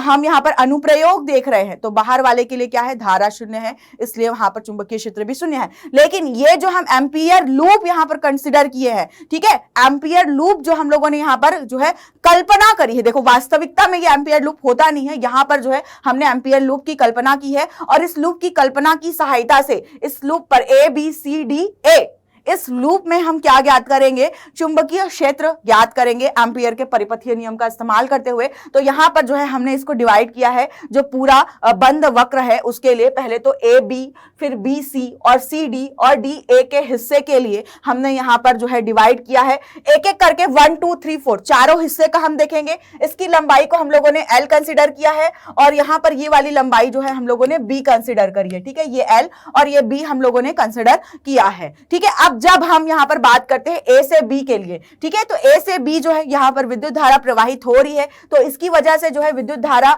मौजूद होगा। अगर विद्युत धारा मौजूद है तो इसके लिए चुंबकीय क्षेत्र भी मौजूद होगा। अब ये चुंबकीय क्षेत्र कितनी लंबाई पर है, तो ये जो है हम लोगों ने लंबाई कितनी कंसिडर करी है, एल लंबाई कंसिडर हमने की है। तो यहाँ पर एल लंबाई के लिए चुंबकीय क्षेत्र, ठीक है, तो जब हम यहाँ पर जो है समाकलन कर रहे हैं ए से बी का, ठीक है, तो ए से बी का समाकलन कर रहे हैं तो चुंबकीय क्षेत्र तो है और लंबाई कितनी है, लंबाई है एल। तो इसलिए हम जब यहाँ पर इस अल्पांश डीएल का समाकलन करते हैं ए से बी के लिए, तो एल लंबाई हमारी जो है यहां पर समाकलन के बाद हमको प्राप्त होती है। लेकिन हम बात करते हैं किसकी, यहां पर बी से सी की बात करते हैं या फिर हम बात करते हैं ए से डी की, तो यहां पर हम देख पा रहे हैं कि यहां पर जो है आपकी विद्युत धारा जो है बह रही है, यहां पर अंदर की तरफ दिशा है चुंबकीय क्षेत्र की, यहां पर बाहर की तरफ, और इस परिनालिका में क्या हो रही है, लगातार विद्युत धारा बह रही है, ठीक है। और यहां पर ये जो एम्पियर लूप है, तो यहां पर जो ये डीएल है, ये आपका जो डीएल है ना, ये डीएल क्या है, लंबवत है किसके, चुंबकीय क्षेत्र के दिशा के, चुंबकीय क्षेत्र की दिशा के लंबवत है। अब क्योंकि यहां पर ये जो डीएल है चुंबकीय क्षेत्र की दिशा के लंबवत है, ठीक है, और यहां पर अगर हम इस डॉट प्रोडक्ट को सॉल्व करते हैं तो यहां पर क्या आता है, कॉस थीटा आता है। तो कॉस 90 डिग्री बराबर क्या होता है, कॉस 90 डिग्री बराबर होता है 0, ठीक है। तो यहां पर cos 90 डिग्री बराबर 0 किसके किसके लिए होगा, बी सी के लिए भी होगा, ठीक है, मतलब 2 के लिए भी और 4 के लिए भी cos 90 डिग्री बराबर क्या हो जाएगा, 0। तो यहां पर चुंबकीय क्षेत्र और जो अल्पांश है उसकी दिशा क्या हो, एक दूसरे के लंबवत होने के कारण यहां पर ये वाला जो पार्ट है, ये वाला जो पार्ट है और आपका कौन सा पार्ट है यहां पर, एडी या डीए, ये वाला जो पार्ट है, इनके लिए क्या हो रहा है, यहां पर 0 हो रहा है, ठीक है। तो मैंने अभी तक आपको 3 हिस्सों के लिए बताया, और ये अगला हिस्सा, तीसरा हिस्सा अगर हम इनकी बात करेंगे तो यहां पर ये देख पा रहे हो कि ये डी, सी और डी वाला जो हिस्सा है, एल लंबाई का हिस्सा, सी और डी वाला जो हिस्सा है, ये बिल्कुल एम्पियर लूप का ये जो हिस्सा है वो पूरा बाहर है परिनालिका के। तो क्योंकि परिनालिका के बाहर स्थित है तो यहां पर मतलब इस एम्पियर लूप के इस हिस्से पर कोई भी विद्युत धारा प्रवाहित नहीं हो रही है, और विद्युत धारा का मान 0 होने की वजह से ये वाला जो हिस्सा है आपका क्या हो जाएगा, 0 हो जाएगा। इस तरह से अगर हम बंद वक्र के लिए हम यहाँ पर एम्पियर के परिपथीय नियम को जब हम लगा रहे हैं तो यहाँ पर 3 हिस्से का मान 0 प्राप्त होते हुए केवल एक ही हिस्से का मान हमको प्राप्त हो रहा है BL, ठीक है। अब ये चुंबक एम्पियर के परिपथीय नियम के अनुसार ये जो BL हमको प्राप्त हुआ है, एक्चुअल में क्या है, बंद पथ पर ABCD में जो निहित धारा है इसके म्यू नॉट गुना है, क्या है, इसके म्यू नॉट गुना है। अब यहाँ पर ABCD परिपथ में जो निहित धारा है ये कितने फेरों की संख्या में बह रही है, N फेरों की संख्या में जो है बह रही है, N फेरों की संख्या, ठीक है। तो विद्युत धारा जो बह रही है वो कितनी हो जाएगी, आपकी NI हो जाएगी, क्या हो जाएगी, NI। और यहाँ पर जो है कितनी लंबाई, मतलब कि पूरी जो लंबा मतलब कि NI जो है आपकी हो जाएगी, ठीक है, कोई बात नहीं है। तो यहाँ पर जो है अगर हम यहाँ पर बात करते हैं किसकी, चुंबकीय क्षेत्र की, ठीक है, किसकी बात करते हैं, निहित, यहाँ पर चुंबकीय क्षेत्र में जो निहित धारा है अगर उसकी बात करते हैं, देखो यहाँ पर समझो, तो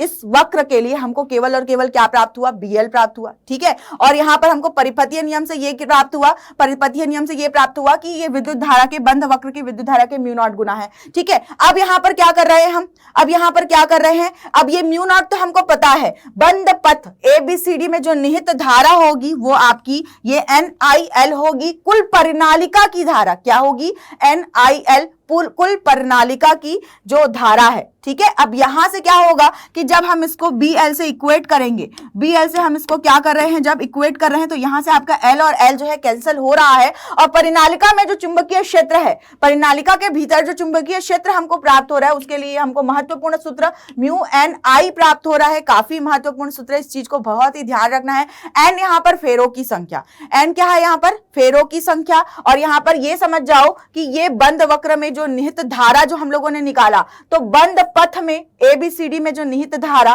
तो NIL, बंद पथ में ABCD में जो निहित धारा हमने लिखा वो NIL। क्यों किया हम लोगों ने, क्योंकि आप देख रहे हो कि फेरों की संख्या N और धारा बह रही है क्या, धारा बह रही है क्या, आई, और हम यहाँ पर किस बंद पथ की बात कर रहे हैं, तो L लंबाई के हम यहाँ पर बंद पथ की बात कर रहे हैं, जिसकी वजह से हमको यहाँ पर विद्युत धारा प्राप्त हो रही है, मतलब जिस हिस्से पर हमको विद्युत धारा प्राप्त हो रही है और उस हिस्से की वजह से हम चुंबकीय क्षेत्र के परिमाण की बात कर रहे हैं, तो ये हमको चुंबकीय क्षेत्र का परिमाण ज्ञात होता है। अब जिस तरह से हमने परिनालिका के लिए ज्ञात किया उसी तरीके से हम टोरॉइड के लिए भी यहां पर ज्ञात करेंगे। अब टोरॉइड होता क्या है, तो भाई जो परिनालिका हमने बनाई थी, अगर उस परिनालिका को इस तरीके से यहां पर हम गोल शेप में मोड़ देते हैं, ठीक है, तो बिल्कुल ये भी वही है जो विद्युत रोधी के ऊपर तांबे के तार को लपेटकर इस तरीके से गोलनुमा संरचना बनाई गई है, जिसको हम क्या नाम देते हैं, टोरॉइड नाम देते हैं। अब यहां पर हो क्या रहा है, यहां पर भी हम विद्युत धारा जब प्रवाहित कर रहे हैं तो चुंबकीय क्षेत्र उत्पन्न हो रहा है, और यहां पर जब परिनालिका को वृत्ताकार रूप में मोड़ दिया जाता है और उसके लिए जब हम चुंबकीय क्षेत्र का परिमाण अगर ज्ञात करते हैं तो हमको क्या प्राप्त होता है, यह सूत्र हमको जो है प्राप्त होता है mu not N I upon 2 pi R. R क्या है, यहां पर केंद्र से जिस बिंदु पर हम यहां पर क्या निकाल रहे हैं, इस टोरॉइड के अंदर जिस बिंदु पर हम क्या कर निकाल रहे हैं, चुंबकीय क्षेत्र का परिमाण ज्ञात कर रहे हैं, वो दूरी यहां पर केंद्र से हम कंसीडर करते हैं 2 पाई, दूरी हम कंसीडर करते हैं आर, ठीक है। अब इसका डेरिवेशन कैसे होता है भाई, तो इसका डेरिवेशन सिंपल है, बिल्कुल बहुत सिंपल है कि देखो यहां पर है ना 3 बिंदु है, एक तो है ना एक अंदर का सर्कल है टोरॉइड का, एक बाहर का सर्कल है 2 नंबर जिसको मैंने यहां पर लिखा है, 3rd नंबर है टोरॉइड के बाहर का हिस्सा। तो अगर सिंपल मैं आपको बात कर रहा हूं टोरॉइड के बाहर के हिस्से की, तो टोरॉइड के बाहर जैसे परिनालिका के बाहर कोई भी चुंबकीय क्षेत्र नहीं था, वैसा ही यहां पर टोरॉइड के बाहर भी नहीं होगा। क्यों? क्योंकि बाहर में कोई विद्युत धारा है ही नहीं, तो जिस एरिया में विद्युत धारा बह रही है वहीं पर चुंबकीय क्षेत्र होगा। तो यहां पर जो है अगर हम बात करेंगे इस टोरॉइड की, तो बाहर में किसी भी प्रकार का चुंबकीय क्षेत्र मौजूद नहीं होगा, केवल और केवल इस टोरॉइड के अंदर, ठीक है, इस मतलब कि ये पूरे इस मतलब कहना चाहिए इस पाइप गोलाकार वृत्ताकार पाइप के अंदर ही केवल और केवल चुंबकीय क्षेत्र निहित होगा, ठीक है। तो यहां पर हम 2 पॉइंट्स हम देख पा रहे हैं, जो हम यहां पर R1 और ये R2 जो हम दूरी कंसिडर कर रहे हैं, इनके बीच में ही आंतरिक पृष्ठ और बाह्य पृष्ठ पर ही हम चुंबकीय क्षेत्र प्राप्त करेंगे। अब यहां पर चुंबकीय क्षेत्र प्राप्त करने के लिए ये एम्पियर के परिपथीय नियम का इस्तेमाल करते हुए, क्योंकि एम्पियर के परिपथीय नियम का अनुप्रयोग है टोरॉइड, ठीक है, तो बिल्कुल यहां पर हम उसका इस्तेमाल करते हुए वापस से यहां पर अंदर में निहित धारा जब हम देख रहे हैं, तो यहां पर भी अंदर में जो निहित धारा है, अब देखो यहां पर अंदर में निहित धारा ये I के साथ N क्या है, यहां पर फेरों की संख्या, सेम चीज हम लोगों ने परिनालिका में भी लिया था, पर परिनालिका में हम लोगों ने साथ ही साथ L लंबाई भी ली थी, क्योंकि वहां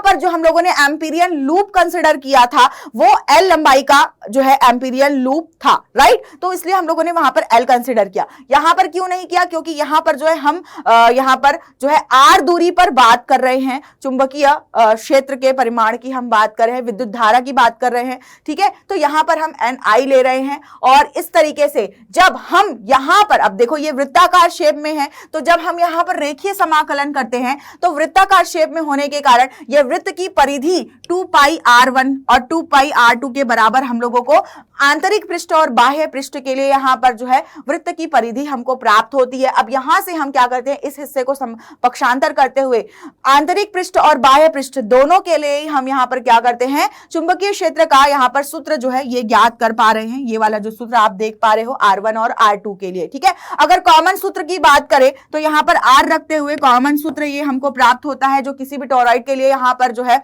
R हमको दिया होता है, और उसकी सहायता से हमको जो है इस तरीके से चुंबकीय क्षेत्र का परिमाण टोरॉइड के लिए ज्ञात करने की आवश्यकता होती है। महत्वपूर्ण डेरिवेशन, इसके रिलेटेड न्यूमेरिकल्स भी इंपॉर्टेंट है आपके कंपटीशन एग्जाम में। बात करेंगे बाह्य पृष्ठ के बाहर, तो बाह्य पृष्ठ के बाहर ऑलरेडी मैं यहां पर बता चुकी हूं कि भाई विद्युत धारा ही नहीं है, तो यहां पर किसी भी प्रकार से चुंबकीय क्षेत्र भी मौजूद नहीं होगा। ओके भाई, ठीक है, मजा आ रहा है कि नहीं? कमेंट सेक्शन में लिख करके जरूर बताना है, क्योंकि कम से कम समय में हम इस वन शॉट को कंप्लीट कर रहे हैं। बढ़ते हैं आगे। एक समान चुंबकीय क्षेत्र में आवेशित कण की गति अगर हम बात करते हैं तो लॉरेंज बल के बारे में जो हम लोगों ने पढ़ा था, F बराबर क्या पढ़ा हम लोगों ने, Q V क्रॉस B। तो आप यहां पर देख पा रहे हैं कि किस पर ये लॉरेंज बल डिपेंड कर रहा है, आवेश पर डिपेंड कर रहा है, वेग पर, चुंबकीय क्षेत्र की दिशा पर डिपेंड कर रहा है, और चुंबकीय क्षेत्र की परिमाण, दिशा और परिमाण दोनों पर ही निर्भर कर रहा है, ठीक है। तो जब इस तरीके से मान लो कि एक समान चुंबकीय क्षेत्र पर आवेशित कण गति कर रहा है, तो सबसे पहले एक समान चुंबकीय क्षेत्र अगर हम ले तो इस तरीके से क्रॉस मतलब कि चुंबकीय क्षेत्र की दिशा को अंदर की ओर, चुंबकीय क्षेत्र की दिशा को अंदर की ओर दर्शाते हुए, ठीक है, अंदर की ओर दर्शाते हुए हम बनाते हैं। बाहर की ओर दर्शाते हुए भी हम बना सकते हैं, जिसके लिए हमको क्या प्रदर्शित करना होगा, डॉट, ठीक है। बाहर की ओर दर्शाते हुए करेंगे तो क्या प्रदर्शित करना होगा, डॉट। अब ये क्या प्रदर्शित करता है, एक समान चुंबकीय क्षेत्र की दिशा को प्रदर्शित करता है इस तरह से। अगर मान लो कि यहां पर इस एक समान चुंबकीय क्षेत्र में अगर कोई आवेश क्या कर रहा है, कोई आवेश अगर गति कर रहा है, तो इसकी गति के लिए विभिन्न प्रकार के हमको जो है शेप प्राप्त होते हैं। तो उसके बारे में हम लोगों को यहां पर स्टडी करना है, आवेशित कण की गति के बारे में हमको स्टडी करना है। तो जिसके लिए हम यहां पर लॉरेंज बल के चुंबकीय लॉरेंज बल और यहां पर विद्युतीय लॉरेंज बल दोनों को मिला के कुल लॉरेंज बल हमको जो यहां पर प्राप्त हो रहा है, इसके सूत्र की सहायता से हम ज्ञात करेंगे, ठीक है। अब यहां पर ये जो हमने कुछ नियम पढ़े थे, हम लेफ्ट हैंड रूल जो हमने पढ़ा था, तो जैसे कि मैंने लेफ्ट हैंड रूल के लिए आपको ऑलरेडी बताया था कि भाई लेफ्ट हैंड रूल का इस्तेमाल किया जाता है जब हमको क्या क्या पता हो, जब हमको क्या पता हो, विद्युत धारा पता हो और चुंबकीय क्षेत्र की दिशा पता हो, ठीक है। ये हमको पता चल जाएगा किससे, तो दाहिने हस्त के नियम से हमको जो है यहां से पता चलता है, ठीक है। तो अंगूठे की दिशा विद्युत धारा को दर्शाती है और यहां पर जो है हमारी उंगलियां या नाखून की दिशा जो है वो किसको दर्शाती है, चुंबकीय क्षेत्र को दर्शाती है। और अगर हथेली की बात करें तो हथेली के लंबवत यहां पर चुंबकीय बल की दिशा हमको पता चलती है। और बिल्कुल यही चीज हमको लेफ्ट हैंड रूल, फ्लेमिंग के बाएं हाथ के नियम से भी हमको पता चलता है, ठीक है। इन दोनों की सहायता से हम बल की दिशा को क्या कर सकते हैं, लॉरेंज बल की दिशा को ज्ञात कर सकते हैं। अब इस चीज का इस्तेमाल करते हुए हम यहां पर जो है तीन तरह से यहां पर प्रवेश कराएंगे आवेशित कण को चुंबकीय क्षेत्र में। सबसे पहले कि जब आवेशित कण चुंबकीय क्षेत्र की दिशा में प्रवेश करता है, मतलब कि चुंबकीय क्षेत्र की दिशा और यहां पर आवेशित कण का वेग की दिशा, दोनों के बीच जो है एक ही दिशा है, मतलब कि इनके बीच का बनने वाला कोण क्या हो जाएगा, इनके बीच बनने वाला कोण जो है 0 डिग्री का हो जाएगा। और इसका मतलब यह है कि जो हमको लॉरेंज बल F बराबर QVB sin थीटा, तो वहां पर sin थीटा बराबर 0, जिसकी वजह से लॉरेंज बल क्या हो गया, चुंबकीय क्षेत्र के लिए यहां पर लॉरेंज बल 0 हो गया। अब जब लॉरेंज बल 0 है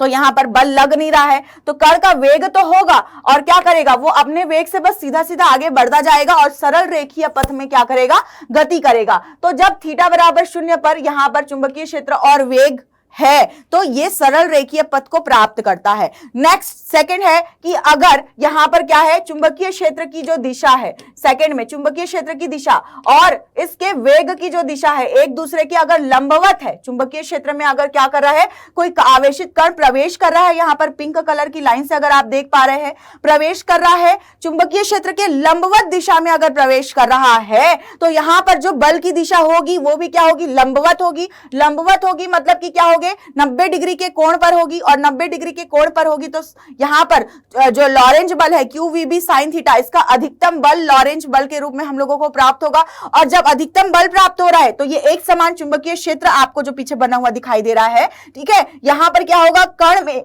लगातार बल आरोपित किया जाएगा। जैसे अगर यहां पर है तो इसका वेग इधर है और बल किधर लग रहा है, इधर आप देख रहे हैं, यहां पर इन चुंबकीय क्षेत्र और वेग की दिशा के लंबवत यहां पर बल लग रहा है। बढ़ेगा आगे, इसको आगे करते हुए इस तरीके से वृत्ताकार मार्ग में आगे बढ़ता जाएगा, वृत्ताकार मार्ग में आगे बढ़ता जाएगा। और यहां पर हर बार जो बल की दिशा होगी वो केंद्र की तरफ होगी। तो यहां पर जो बल की दिशा है हमको लेफ्ट हैंड रूल से जो प्राप्त हो रही है, केंद्र की तरफ हम लोगों को प्राप्त होते हुए वृत्तीय पथ का निर्माण कर रही है। तो इस तरीके से अगर मान लो कि कोई भी आवेशित कण चुंबकीय क्षेत्र की दिशा के लंबवत अगर एक समान चुंबकीय क्षेत्र में प्रवेश करता है तो वो वृत्तीय गति का वृत्तीय पथ, गति नहीं, वृत्तीय पथ का निर्माण करता है, ठीक है। ध्यान रखना है, जैसे इसके पहले सरल रेखीय पथ था, दोनों के बीच का कोण 0 था, यहां पर अधिकतम कोण है तो वृत्तीय पथ है। और अगर मान लो कि थीटा कोण है, इन दोनों के बीच का कोण क्या है, थीटा कोण है, मतलब कि आवेशित कण चुंबकीय क्षेत्र में किसी कोण से अगर गति कर रहा है तो वहां पर क्या होगा, कुंडलिनी मार्ग बनाएगा, इस तरीके से स्पाइरल, ठीक है, स्पाइरल के रूप में इस तरीके से स्प्रिंग नुमा संरचना, कुंडलिनी मार्ग या कुंडलिनी पथ इसको जो है बोलते हैं। अब यहां पर इस वृत्तीय पथ और इस कुंडलिनी पथ दोनों के लिए ही हम लोगों को यहाँ पर जो है प्राप्त होता है। अब वृत्तीय पथ है तो यहाँ पर अभिकेंद्रीय बल मिल रहा है हम लोगों को, अभिकेंद्रीय बल मिलेगा तो अभिकेंद्रीय त्वरण भी मिलेगा। वृत्तीय पथ बन रहा है तो वृत्तीय पथ की क्या होगी, त्रिज्या भी होगी। तो यहाँ पर जो वृत्तीय पथ की त्रिज्या का सूत्र R बराबर mv/qb, काफी महत्वपूर्ण सूत्र जो आपको काम आता है। अब यहाँ पर इस वृत्तीय पथ में एक चक्र पूरा करने का इसका आवर्त काल और इसकी आवृत्ति भी होगी, तो इसके लिए ये महत्वपूर्ण सूत्र जो आपको बहुत इंपॉर्टेंट पूछा जाता है, न्यूमेरिकल्स में भी काम आता है और आपको 1 नंबर 2 नंबर वाले सवालों में भी ये महत्वपूर्ण है। वृत्तीय पथ वाला और ये कुंडलिनी पथ वाला सबसे ज्यादा बार परीक्षा में पूछा जाता है। जब कुंडलिनी पथ की बात करते हैं तो यहाँ पर कुंडलिनी पथ की ये जो त्रिज्या है, ये कुंडलिनी पथ की जो त्रिज्या है ये R जो है हमको प्राप्त होती है। इसके लिए सूत्र mv sin θ/qb हमको जो है प्राप्त होता है। ये हमने पढ़ा। एक समान चुंबकीय क्षेत्र में अगर आवेशित कण गति करता है तो उसकी आवेशित कण की गति की दिशा और चुंबकीय क्षेत्र की दिशा पर निर्भर करता है कि वो किस तरह के पथ में आगे बढ़ेगा। नेक्स्ट टॉपिक हमारा साइक्लोट्रॉन है। अब साइक्लोट्रॉन का जो इस्तेमाल है वो सिंपल है, बहुत ज्यादा सिंपल है। ये रियल का साइक्लोट्रॉन आप देख पा रहे हो। अगर हमको क्या करना होता है, साइक्लोट्रॉन का इस्तेमाल हम सिंपली इसलिए करते हैं क्योंकि अगर हमको किसी आवेशित कण को बहुत अधिक ऊर्जा के साथ त्वरित करना होता है तो हम क्या करते हैं, उसको यहाँ पर ऊपर है, जो ऊपर और नीचे आप देख पा रहे हो, यहाँ पर जो है बहुत ही ताकतवर चुंबकीय क्षेत्र के बीच में और यहाँ पर जो है बहुत ही प्रबल विद्युत क्षेत्र उत्पन्न करते हुए यहाँ पर जो है हम सप्लाई देते हैं, एसी सप्लाई हम देते हैं। और सप्लाई देते हुए हम क्या करते हैं, आवेशित कण को इनके बीच में जो है रख देते हैं। यहाँ पर हम धनात्मक आवेशित कण अल्फा लेते हैं और जब रख देते हैं तो वो क्या करता है, धीरे धीरे उसमें जो है ऊर्जा जो है बढ़ते जाती है और वो अधिक ऊर्जा के साथ उत्तेजित होते हुए बहुत ही तेज गति से त्वरित होता है और बहुत अधिक ऊर्जा के साथ त्वरित आवेशित कण हम लोगों को प्राप्त होता है। तो ऑब्वियसली जब इसकी आवश्यकता पड़ी तो इस तरीके से साइक्लोट्रॉन का निर्माण हो गया। अब यहाँ पर ये जो साइक्लोट्रॉन है, यहाँ पर जो है हमको 2 चीजें पढ़नी है। वेग वर्णक के बारे में पढ़ना है। तो वेग वर्णक क्या होता है कि जब कोई आवेशित कणों के स्रोत से आवेशित कण एक निश्चित दिशा में परंतु विभिन्न चालों से उत्सर्जित होते हैं तथा हमें उस दिशा की केवल एक निश्चित चाल से आने वाले आवेशित कणों का क्या करना होता है, चयन करना होता है। तो इसके लिए हम वेग वर्णक का उपयोग करते हैं कि वेलोसिटी सेलेक्टर, मतलब कि हमको एक निश्चित वेग, कौन से वेग का हमको कण चाहिए ये हमको सेलेक्ट करना है। तो उसके लिए हम यहाँ पर वेग वर्णक, जिसको हम अंग्रेजी में बोलते हैं वेलोसिटी सिलेक्टर, इसका हम इस्तेमाल करते हैं। तो साइक्लोट्रॉन की जो कहानी बताई तो वहां पे हम वेग वर्णक का इस्तेमाल, किस वेग का हमको कण चाहिए उसके लिए, ठीक है। अब उस वेग के कण को हम क्या करेंगे, यहाँ पर बहुत ही प्रबल चुंबकीय क्षेत्र और विद्युत क्षेत्र के बीच में जब हम यहाँ पर रखते हैं तो बिल्कुल जो कहानी मैंने आपको ऑलरेडी बताई है बिल्कुल वही कहानी होती है। और बहुत अधिक ऊर्जा वाले उत्तेजित त्वरित कण की आवेशित कण यहाँ पर हमको क्या होता है, प्राप्त होता है। और जितनी ऊर्जा में हमको यहाँ से आवेशित कण मतलब बहुत अधिक मात्रा में ऊर्जा के साथ, बहुत अधिक ऊर्जा के साथ जब हमको त्वरित कण जब जिस ऊर्जा में चाहिए तो उस निर्गत झिर्री के द्वारा हम क्या करते हैं, यहाँ पर इसको प्राप्त कर लेते हैं। अब इसकी कार्यविधि की बात अगर मैं बताऊं तो सिंपली जैसे कि मैंने बहुत अधिक प्रबल चुंबकीय क्षेत्र और विद्युत क्षेत्र की जो बात करी, इसके बीच में यहाँ पर एक धनात्मक कण को जो है रखा गया। अब क्योंकि यहाँ पर विद्युत क्षेत्र और चुंबकीय क्षेत्र का इतना अधिक प्रभाव है, इसकी वजह से जो है यहाँ पर जो है हुआ क्या कि ये जो दो आप यहाँ पर अर्ध मतलब आधे डी, यहाँ पर डी शेप का आप 2 देख पा रहे हो, इसके बीच में जब कण रखा तो बहुत ही ज्यादा त्वरित हुआ। होते होते जो है बार बार इसकी जो त्रिज्या है कण की वो बढ़ते गई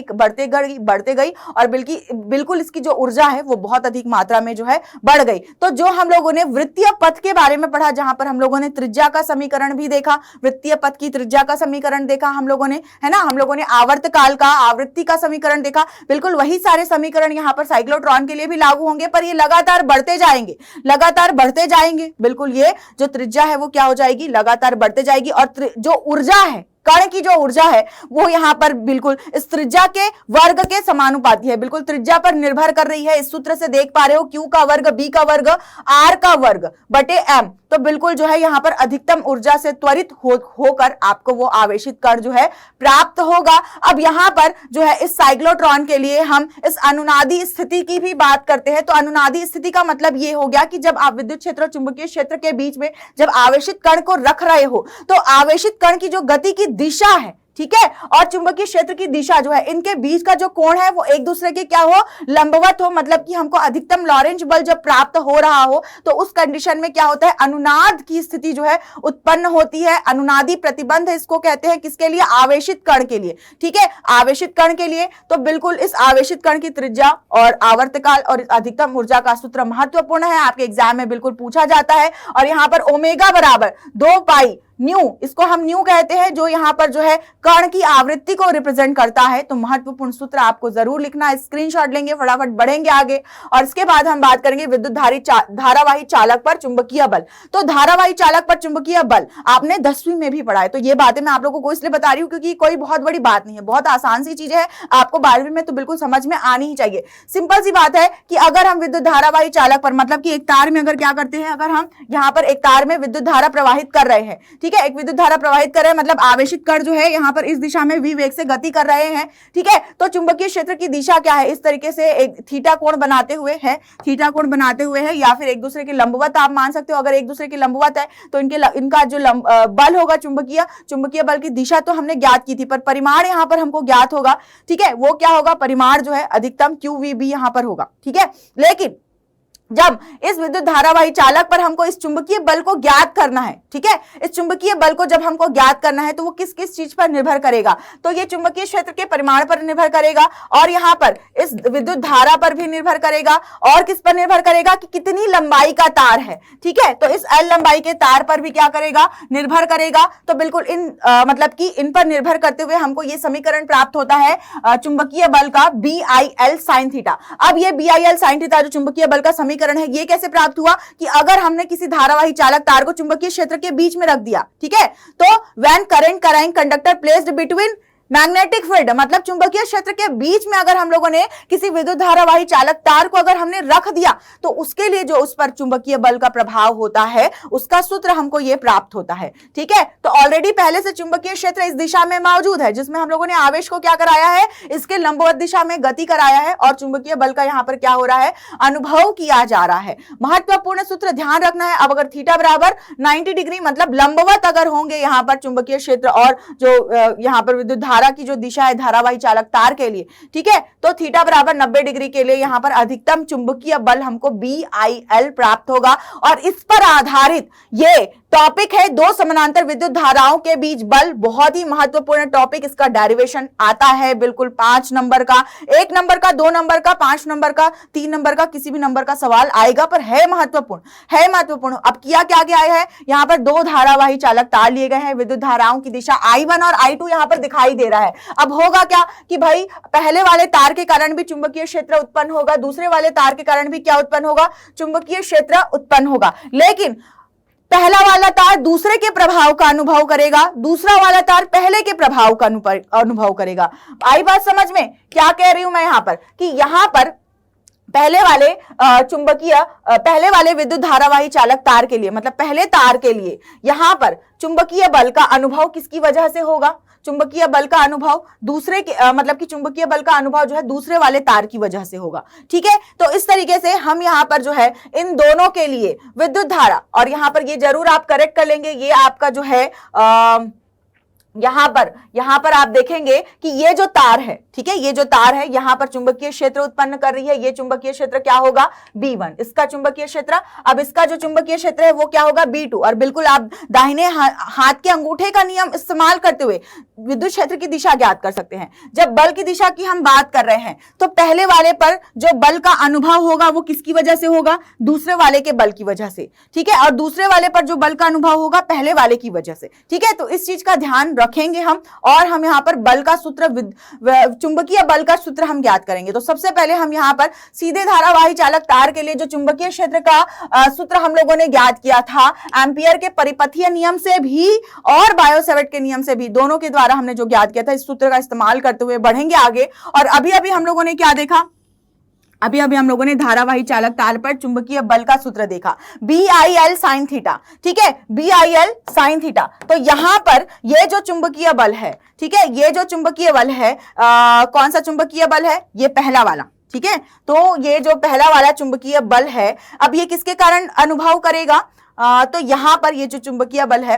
पहला वाला, तो इसका खुद का चुंबकीय क्षेत्र, बल का अनुभव होगा दूसरे वाले की वजह से, बल का अनुभव होगा दूसरे वाले चालक तार की वजह से, मतलब जो दूसरी वाली विद्युत धारा प्रवाहित हो रही है इसकी वजह से पहला वाला जो है क्या करेगा, बल का अनुभव करेगा। अब दोनों ही तार की लंबाई क्या है, एल है, दोनों ही तार की लंबाई एल है, और यहां पर विद्युत धारा और चुंबकीय क्षेत्र के बीच का कोण 90 डिग्री लंबवत है, ठीक है। तो यहां पर ये साइन 90 डिग्री क्या हो जाएगा, 1 हो जाएगा। अब ये जो हम लोगों ने पहले वाले का जो चुंबकीय क्षेत्र है, पहले वाले का जो चुंबकीय क्षेत्र है जिसके लिए हमने क्या ज्ञात किया है, यहां पर ये सूत्र हमने सीधे धारा वाले चालक तार के चुंबकीय क्षेत्र के परिमाण से हमने ये सूत्र जो रखा है इसको हम इस B1 की जगह पे रख देंगे। क्या करेंगे, इस B1 की जगह पे रख देंगे। तो यहां पे हमने क्या कर दिया, ये वाला जो समीकरण है, सूत्र जो है इसको हमने यहां पर रख दिया। साइन 90 डिग्री की जगह में हमको 1 प्राप्त हो गया, बाकी एज इट इज हमने कर दिया है, ठीक है, एज इट इज हम लोगों ने क्या कर लिख दिया है, ठीक है। तो आगे बढ़ते हैं, तो हमको यहाँ पर इसको हम एक साथ जब मर्ज करके लिखते हैं तो ये समीकरण हम लोगों को प्राप्त होता है, ये समीकरण हम लोगों को प्राप्त होता है जो पहले वाले चालक तार पर दूसरे वाले चालक तार की वजह से अनुभव हो रहा है, ठीक है, समझ में आई बात। सेम यही चीज आपको F2 के लिए भी प्राप्त होगा, सेम यही सूत्र आपको F2 के लिए प्राप्त होगा, म्यू नॉट बटे 4 पाई, और ये हो जाएगा I1 I2, और क्या लिखा हुआ है 2I1 I2 बटे R, और ये L, तो वही सूत्र होगा, ठीक है, बिल्कुल। L को पक्षांतर करते हुए, यहां पर आप L को पक्षांतर करते हुए F बाई L के रूप में भी आप इस सूत्र को जो है लिख सकते हैं। अब ये क्या है,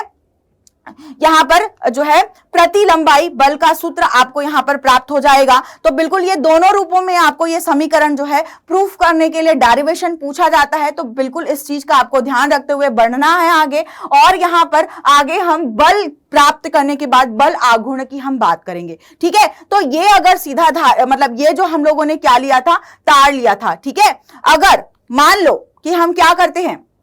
एक कुंडली लेते हैं आयताकार, ठीक है, हम क्या करते हैं, एक आयताकार कुंडली हमने ली, यहां पर हमने इसको क्या किया, एक समान चुंबकीय क्षेत्र में इस आयताकार कुंडली ए बी सी डी को रखा है। अब जैसे हम विद्युत क्षेत्र की, एक समान विद्युत क्षेत्र की दिशा को इस तरीके से दर्शाते थे, उसी तरीके से हमने यहाँ पर चुंबकीय क्षेत्र की दिशा को भी लिखा हुआ है, ठीक है। जब हमने एक समान चुंबकीय क्षेत्र में इस तरीके से आयताकार कुंडली को हमने रखा, तो आप ये कुंडली की जब अगर हम बात करते हैं, चुंबकीय क्षेत्र के बीच में जब हम कुंडली की बात करते हैं, तो ऑब्वियस सी बात है भाई कि यहाँ पर चुंबकीय क्षेत्र के बीच में रखा है, और अगर हम इसमें विद्युत धारा प्रवाहित कर रहे हैं तो यहां पर बल लगेगा, ठीक है। और बल यहां पर दोनों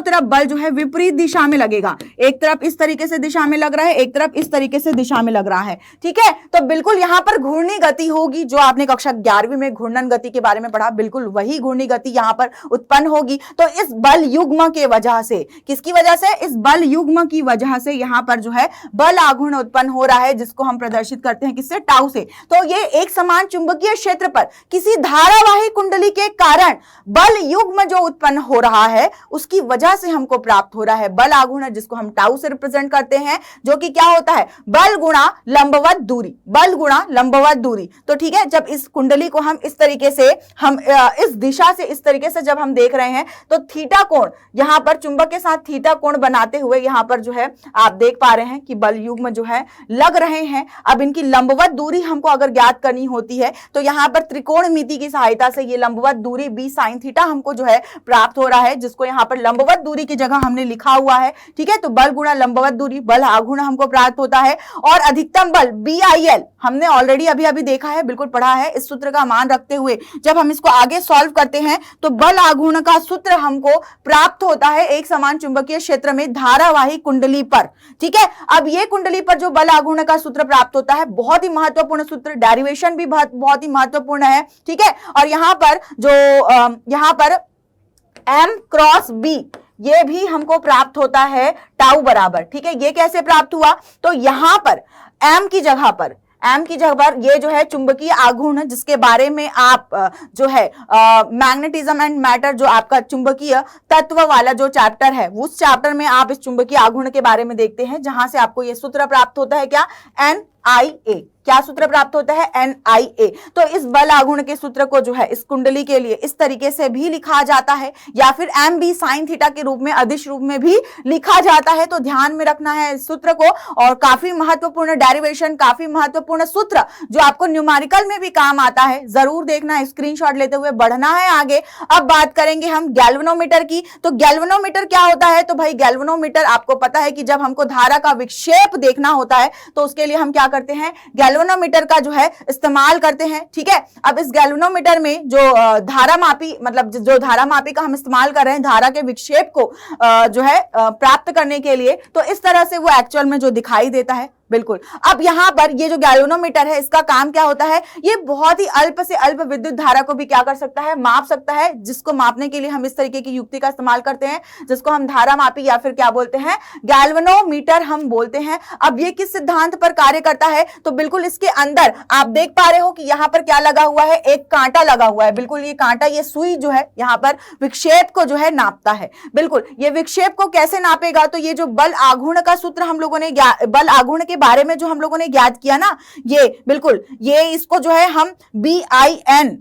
बीना के नाम से भी आप याद रख सकते हैं, बिल्कुल शॉर्टकट में। तो बिल्कुल इसकी सहायता से, इस बल आघूर्ण के कॉन्सेप्ट से ही यहां पर जो है हम इस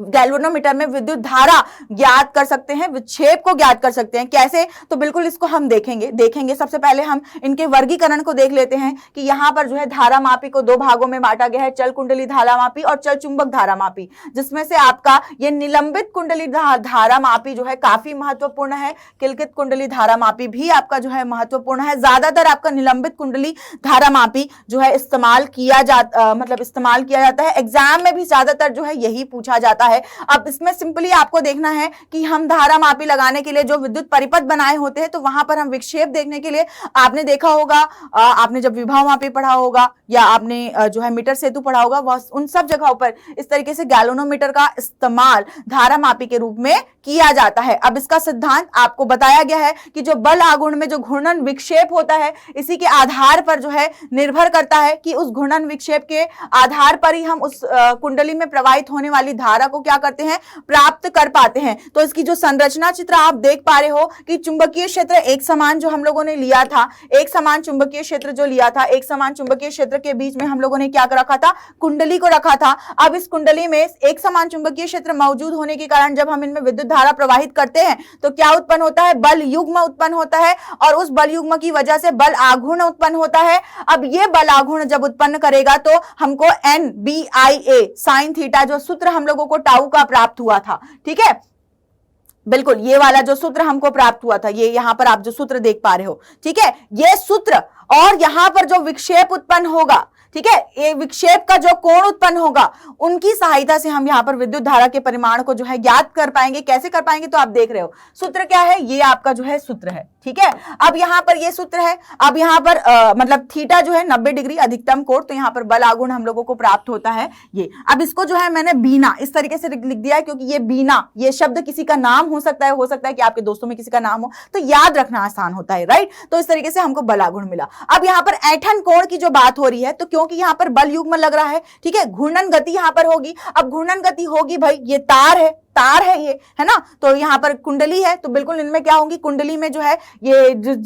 मतलब यहाँ पर जिस स्प्रिंग से यहाँ पर जुड़ा हुआ है, ठीक है, यहाँ पर जिस स्प्रिंग से जुड़ा हुआ है, यहाँ पर ऐंठन उत्पन्न होगी, ठीक है, क्या उत्पन्न होगी? ऐंठन उत्पन्न होगी। तो वो ऐंठन किस कोण पर उत्पन्न होगी? तो फाई कोण हम लोगों ने यहाँ पर कंसिडर किया है, ऐंठन कोण, ठीक है। अब ऐंठन का बल युग्म, अब ये भी घूम रहा है, ठीक है, ये भी घूर्णन गति कर रहा है, तो इसका भी क्या होगा? यहाँ पर भी बल युग्म उत्पन्न होगा, जिसको हम लोगों ने यहाँ पे नाम दिया है C फाई। C यहाँ पर एक नियतांक है, ठीक है, यहाँ पर बल युग्म जो है समानुपाती है ऐंठन कोण के, और जहां पर हम समानुपाती का चिन्ह को हटाते हुए C नियतांक यहाँ पर कंसिडर किए हैं। अब दोनों ही यहाँ पर ऐंठन बल युग्म गुण जो हम लोगों को प्राप्त हो रहा है, और इसके पहले जो हम लोगों को बल आघूर्ण प्राप्त हुआ है, इसको हम क्या करेंगे? इसको हम एक दूसरे से क्या करेंगे? तुलना करेंगे। जब यहाँ पर हम तुलना करेंगे तो यहां से हमको क्या सूत्र प्राप्त होगा? यहां से हमको ये सूत्र प्राप्त होगा। अब ये सूत्र भी काफी महत्वपूर्ण है, जो आपको परीक्षा में पूछा जाता है। अगर इस तरीके से किसी धारा धारा मापी के लिए विद्युत धारा की आपको गणना करनी है तो इस सूत्र का इस्तेमाल करते हुए आप गणना कर सकते हो। अब निर्भरता की बात करेंगे तो यहाँ पर देखेंगे कि C भी एक नियतांक है, फेरों की संख्या भी फिक्स्ड है, ठीक है, और यहाँ पर कुंडली का क्षेत्र मतलब यहाँ पर A जो है क्या है, कुंडली का क्षेत्रफल, ये भी क्या होगा, फिक्स होगा, और चुंबकीय क्षेत्र का परिमाण भी क्या होगा, फिक्स होगा। चुंबकीय क्षेत्र के परिमाण कैसे ज्ञात करने की ऑलरेडी हम कई बार पढ़ चुके हैं, ठीक है। तो यहां से ये देख पाएंगे कि ये सारा का सारा जो मैंने व्हाइट कलर से लिखा हुआ है सारे के सारे एक कांस्टेंट वैल्यू है, तो इनकी जगह में हम ओवरऑल के कांस्टेंट का इस्तेमाल कर लेते हैं और यहां से हमको पता चलता है कि जो विद्युत धारा होती है वो ऐंठन कोण के समानुपाती होती है, ठीक है, ऐंठन कोण के समानुपाती होती है। ये सूत्र आपको बिल्कुल याद रहने चाहिए, बार बार लिख लिख कर आपको प्रैक्टिस करना है, ठीक है। समझ लिया तो बहुत ज्यादा रटने की जरूरत नहीं है, दिमाग में बैठ जाएंगे, राइट। अगर कहीं पर गलती कर रहे होगे तो अगर कॉन्सेप्ट क्लियर है तो वो जो है आपको क्लैरिटी बिल्कुल मिल जाएगी, कोई भी दिक्कत नहीं होगी, ठीक है। अब किलकित कुंडली धारा मापी की बात करते हैं, ठीक है। तो किलकित कुंडली धारा मापी में क्या हो रहा है कि मान लो कि कोई धारा वाली कुंडली जिसको हमने एक समान चुंबकीय क्षेत्र में स्वतंत्रता पूर्वक क्या कर दिया गया है, लटका दिया है, ठीक है। अब यहां पर क्या है, चुंबकीय क्षेत्र के समानांतर इसको लटका दिया गया, तो कुंडली पर एक क्या हो रहा है, विक्षेपण बल आघूर्ण लग रहा है, ठीक है। इसको घुमाकर इसके तल के चुंबकीय क्षेत्र को लंबवत करने का क्या कर रहा है, प्रयास कर रहा है। अब बल आघूर्ण लग रहा है तो वापस से क्या करेगा, चुंबकीय क्षेत्र की दिशा में क्या करेगा, वापस से उसको लाने का प्रयास करेगा, ठीक है। तो यहाँ पर प्रत्यानयन बल कार्य कर रहा है, क्या कार्य कर रहा है, वापस लाने के लिए यहाँ पर प्रत्यानयन बल कार्य कर रहा है चुंबकीय क्षेत्र की दिशा में वापस लाने के लिए। तो यहाँ पर इस प्रत्यानयन बल के सिद्धांत पर ये जो है बल आघूर्ण के विक्षेप पर, मतलब कॉन्सेप्ट यहाँ पर भी बल आघूर्ण का लग रहा है, ठीक है, पर सिद्धांत थोड़ा सा डिफरेंट है, तो दोनों को कंपेयर करते हुए जरूर आप यहाँ पर पढ़ेंगे। और यहाँ पर जो है संरचना थोड़ी सी डिफरेंट आप देख पा रहे हो, यहाँ पर स्प्रिंग 1 और स्प्रिंग 2 दो स्प्रिंग यहाँ पर लगी हुई है, ठीक है। और यहाँ पर जो है बिल्कुल यहाँ पर भी सेम कॉन्सेप्ट वही है कि विद्युत चुंबकीय एक समान चुंबकीय क्षेत्र के बीच में इस कुंडली को रखकर यहाँ पर विद्युत धारा प्रवाहित करी जा रही है और यहाँ पर इन स्प्रिंग में क्या उत्पन्न होगा, ऐंठन उत्पन्न होगा, ऐंठन कोण फाई, और बिल्कुल जो है यहाँ पर जो ऐंठन कोण का जो बल युग्म आघूर्ण उत्पन्न होगा सी फाई, और इक्वेट करते हुए सेम जैसे आपको निलंबित के लिए मिला था वो ही यहाँ पर भी आपको प्राप्त होगा, सेम टू सेम सूत्र भी वही आपको प्राप्त होगा, लेकिन बस सिद्धांत थोड़ा अलग है, ठीक है। तो सिद्धांत की तुलना करते हुए आपको जरूर उस चीज को याद रखना है। और अगर इस धारा मापी को हम अमीटर में बदलना चाहे या फिर इस धारा मापी को हम वोल्ट मीटर में भी बदलना चाहे तो हम बिल्कुल यहाँ पर इन दोनों को जो है इस गैल्वेनोमीटर यानी कि धारा मापी को अमीटर या वोल्ट मीटर, अमीटर का मतलब जो विद्युत धारा नापने के लिए जिसका हम इस्तेमाल जो है सीरीज श्रेणी में लगा करके करते हैं वो आपका क्या है, श्रेणी में लगा करके करते हैं वो आपका अमीटर। वोल्ट मीटर विभव नापने के लिए जिसका इस्तेमाल करते हैं वो वोल्ट मीटर। तो इस अमीटर का इस्तेमाल हम इस गैल्वेनोमीटर का इस्तेमाल हम अमीटर और वोल्ट मीटर दोनों के रूप में ही कर सकते हैं। कैसे कर सकते हैं, तो भाई वैसे तो यहाँ पर ये गैल्वेनोमीटर जो है धारा को ही मापता है, लेकिन यहाँ पर जो है अल्प धारा मापने के लिए हम गैल्वेनोमीटर का इस्तेमाल करते हैं। अब हमको अगर मान लो कि ज्यादा विद्युत धारा के परिमाण को अगर नापना है तो उसके लिए क्या करेंगे, इसको अमीटर में बदलेंगे। अमीटर में बदलने के लिए हम क्या करते हैं, यहाँ पर जो है इस धारा मापी के समानांतर में एक यहाँ पर जो है कम मात्रा का रेजिस्टेंस लगाते हैं, ठीक है, लो रेजिस्टेंस जिसको आप बोल सकते हो शंट में, इस तरीके से मतलब यहाँ पर धारा मापी के समानांतर में हम यहाँ पर इस रेजिस्टेंस को लगाते हैं। अब क्योंकि जब यहाँ पर से तार से धारा बहेगी, ठीक है, अब ये श्रेणी क्रम में लगा हुआ होता है विद्युत परिपथ के, तो जब विद्युत धारा बहेगी तो धारा मापी से ना जा करके क्या करेगी, कम प्रतिरोध के इस पथ का इस्तेमाल करते हुए विद्युत धारा जो है इस शंट से होकर के ज्यादा से ज्यादा विद्युत धारा जाएगी और धारा मापी से बहुत ही कम धारा जाएगी। तो देखो अब ये क्या करेगा, ये धारा मापी का जो एक रेंज है उसको भी बढ़ाने का काम कर रहा है, ज्यादा से ज्यादा धारा को मापने के लिए अमीटर के रूप में ये परिवर्तित हो रहा है, और साथ ही साथ ये धारा मापी की सुरक्षा भी कर रहा है कि जब बहुत अधिक धारा अगर बह रही है, ठीक है, तो वो उसको एक पथ प्रोवाइड कर रहा है जिसकी सहायता से ये धारा मापी जो है नष्ट होने से बच पाता है, ठीक है। अब होगा क्या, अब क्योंकि ये लो प्रतिरोध मतलब कि कम प्रतिरोध वाले पथ का जो है फॉलो करती है कौन, विद्युत धारा, क्योंकि प्रतिरोध जहां कम होगा वहां विद्युत धारा आगे की ओर बढ़ते हुए बहेगी, ठीक है। तो इस तरीके से इसकी संरचना जो है होती है। अब होता क्या है कि यहाँ पर मतलब इस तरीके से जो है हम जो गैल्वेनोमीटर की विद्युत धारा और शंट से होकर के गुजरने वाली धारा का हम यहाँ पर सूत्र समीकरण जो है हम इस तरीके से लिखते हैं, और शंट में हम कितना लो रेजिस्टेंस का इस्तेमाल करते हैं उसको जो है हम इस सूत्र की सहायता से ज्ञात कर पाते हैं, जहां पर G क्या है, इस धारा मापी का प्रतिरोध है, S क्या है, ये शंट में समानांतर में लगाया गया प्रतिरोध है, और यहाँ पर जो समानांतर में शंट लगाया गया जो प्रतिरोध है, इस प्रतिरोध का भी कैलकुलेशन करने के लिए इस सूत्र का इस्तेमाल किया जाता है, और अमीटर को इस तरीके से परिपथ में श्रेणी क्रम में जोड़ा जाता है। स्क्रीनशॉट जरूर लेंगे, महत्वपूर्ण सूत्र फॉर्मूले सारे कुछ लिखे हुए हैं, कॉन्सेप्ट मैंने ऑलरेडी आपको समझा दिया है। वोल्ट मीटर की जब हम बात करते हैं, ठीक है, तो वोल्ट मीटर जो हमने धारा मापी का अल्प धारा नापने के लिए इस्तेमाल किया, अगर इसके श्रेणी क्रम में हम क्या करेंगे, अति उच्च प्रतिरोध का एक तार अगर हम यहाँ पर लगा देंगे तो ये जो निकाय है वो क्या कहलाएगा, वोल्ट मीटर कहलाएगा। अब हुआ क्या कि देखो भाई यहां पर उच्च प्रतिरोध लग गया, ठीक है, अब ये उच्च प्रतिरोध भी क्या करेगा, इस धारा मापी में बहुत अधिक मात्रा की धारा अगर आई, ठीक है, तो इस उच्च प्रतिरोध के कारण वो क्या करेगी, उसका विरोध करेगी उस धारा का, जिसके कारण ये धारा मापी सुरक्षित रह जाएगा। ठीक है, ये धारा मापी क्या हो जाएगा, सुरक्षित रह जाएगा। और इस तरीके से धारा मापी वोल्ट मीटर में भी बदल जाता है। वोल्ट मीटर विभव को नापने का भी काम आता है और ये धारा मापी सुरक्षित भी हो जाता है। और इस वोल्ट मीटर को कभी भी किसी भी विद्युत परिपथ में कैसे लगाया जाता है, ये आपका क्या है, वोल्ट मीटर। अब इस वोल्ट मीटर को विद्युत परिपथ में समानांतर क्रम में लगाया जाता है। किस में लगाया जाता है, समानांतर क्रम में लगाया जाता है। समानांतर क्रम में क्यों लगाया जाता है, तो बेटा समानांतर क्रम में इस कारण से लगाया जाता है क्योंकि जैसे कि मान लो क्या है, ये आपका क्या है, विद्युत परिपथ है। अब इस विद्युत परिपथ के समानांतर में आप क्या लगाओगे, विभव मापी, मतलब कि जो आप वोल्ट मीटर है वो आप यहाँ पर लगाओगे, सॉरी यहाँ पे वोल्ट मीटर आप लगाओगे। समानांतर में क्यों लगाओगे, क्योंकि हमको इसकी विभवांतर अगर नापनी है तो इसके दोनों सिरों के बीच में हमको विभवांतर यहाँ पर ज्ञात करना है, विभव ज्ञात करना है। ठीक है, तो इस तरीके से हम समानांतर में लगाकर जो है विभव ज्ञात कर पाते हैं। और